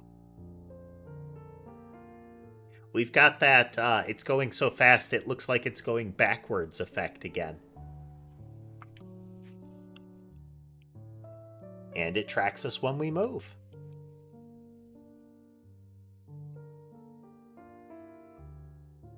Haha.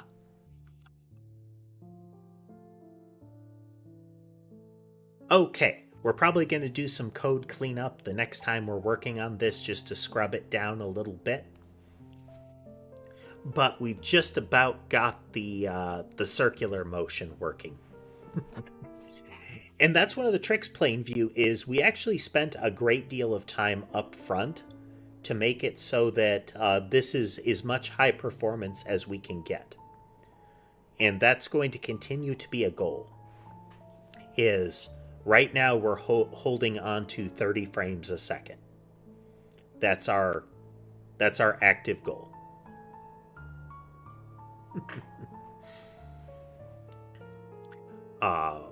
We'll see how it plays out. We might need to tune it more.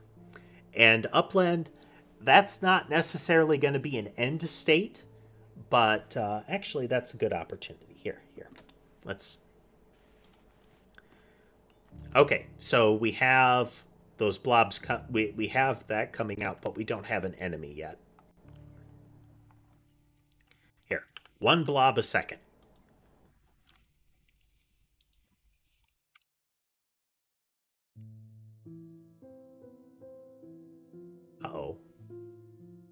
Uh-oh. Catalog. I'm gonna have to create a dummy targeter.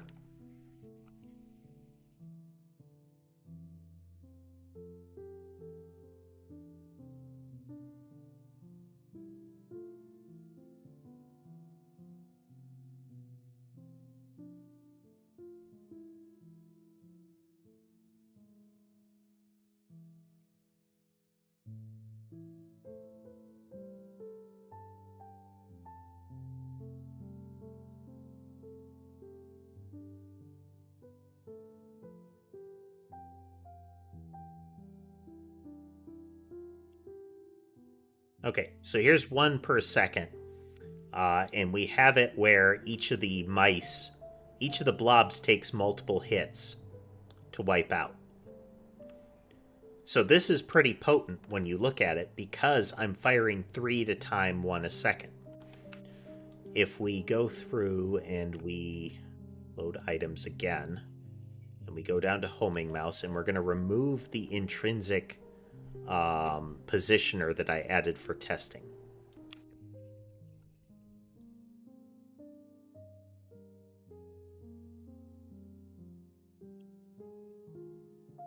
So here's a default.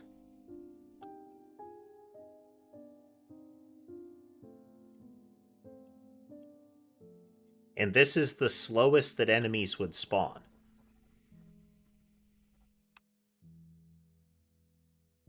So still pretty good.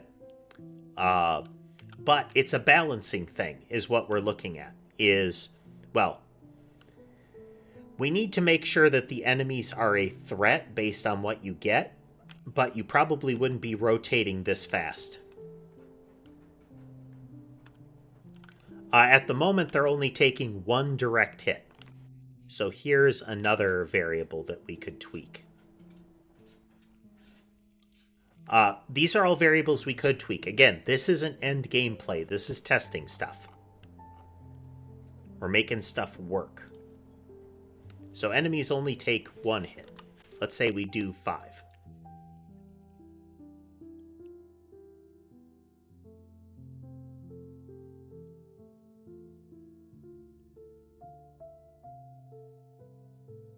See how a mouse disappears every time it hits a blob, but the blobs aren't going away that fast.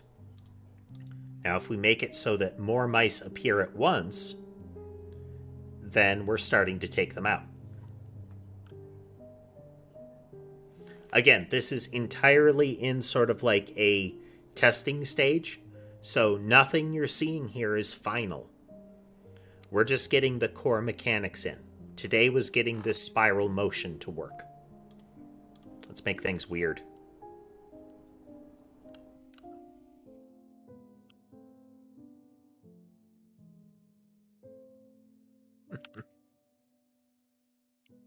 And weirder. Weirder still.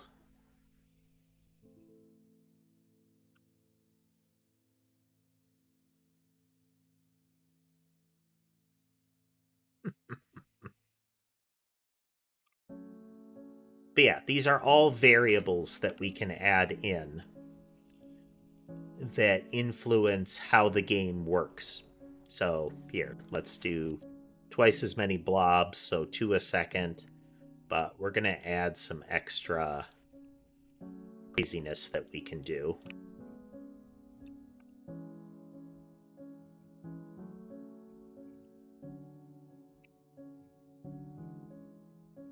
I have dozens of variables there, Upland.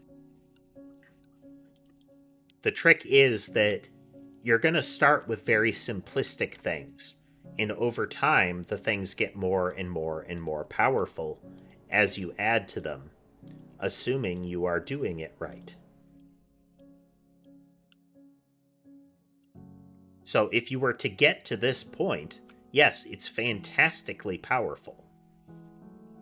It also is more objects than we can put on the screen at any given time. Because if you put too many objects on the screen at once, it do this.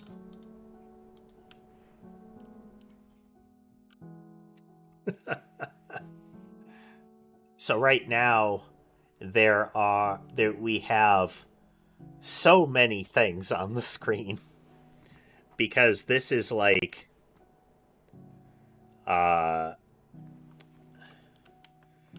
125 times 27 entities being created at once. We do, JR Blaze, we do. We have it where it can go at a fixed radius, and we have it where it can go at a increasing radius. And here, let's add you in.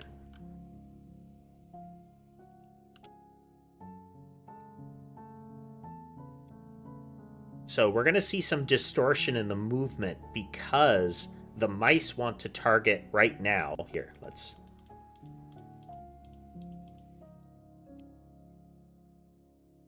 The mice are going to try to distort towards an enemy of their choosing.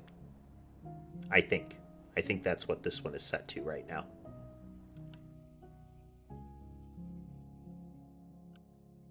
But that's a core goal in this, is that you can just kind of wiggle things together and get different results.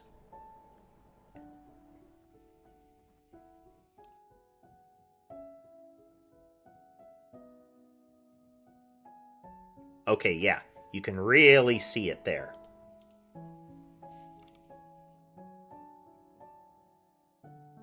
There we go.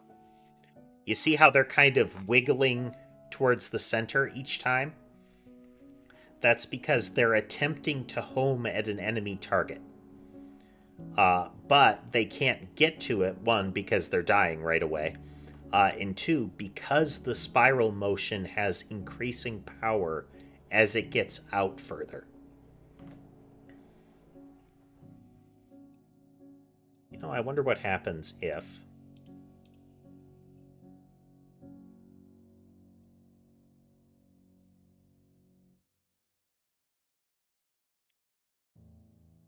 Okay, that's kind of functioning as it should.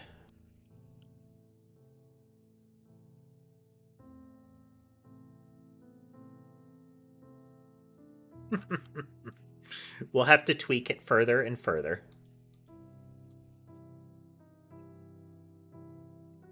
But yeah, I also need more icons so I can identify things more easily. But yeah.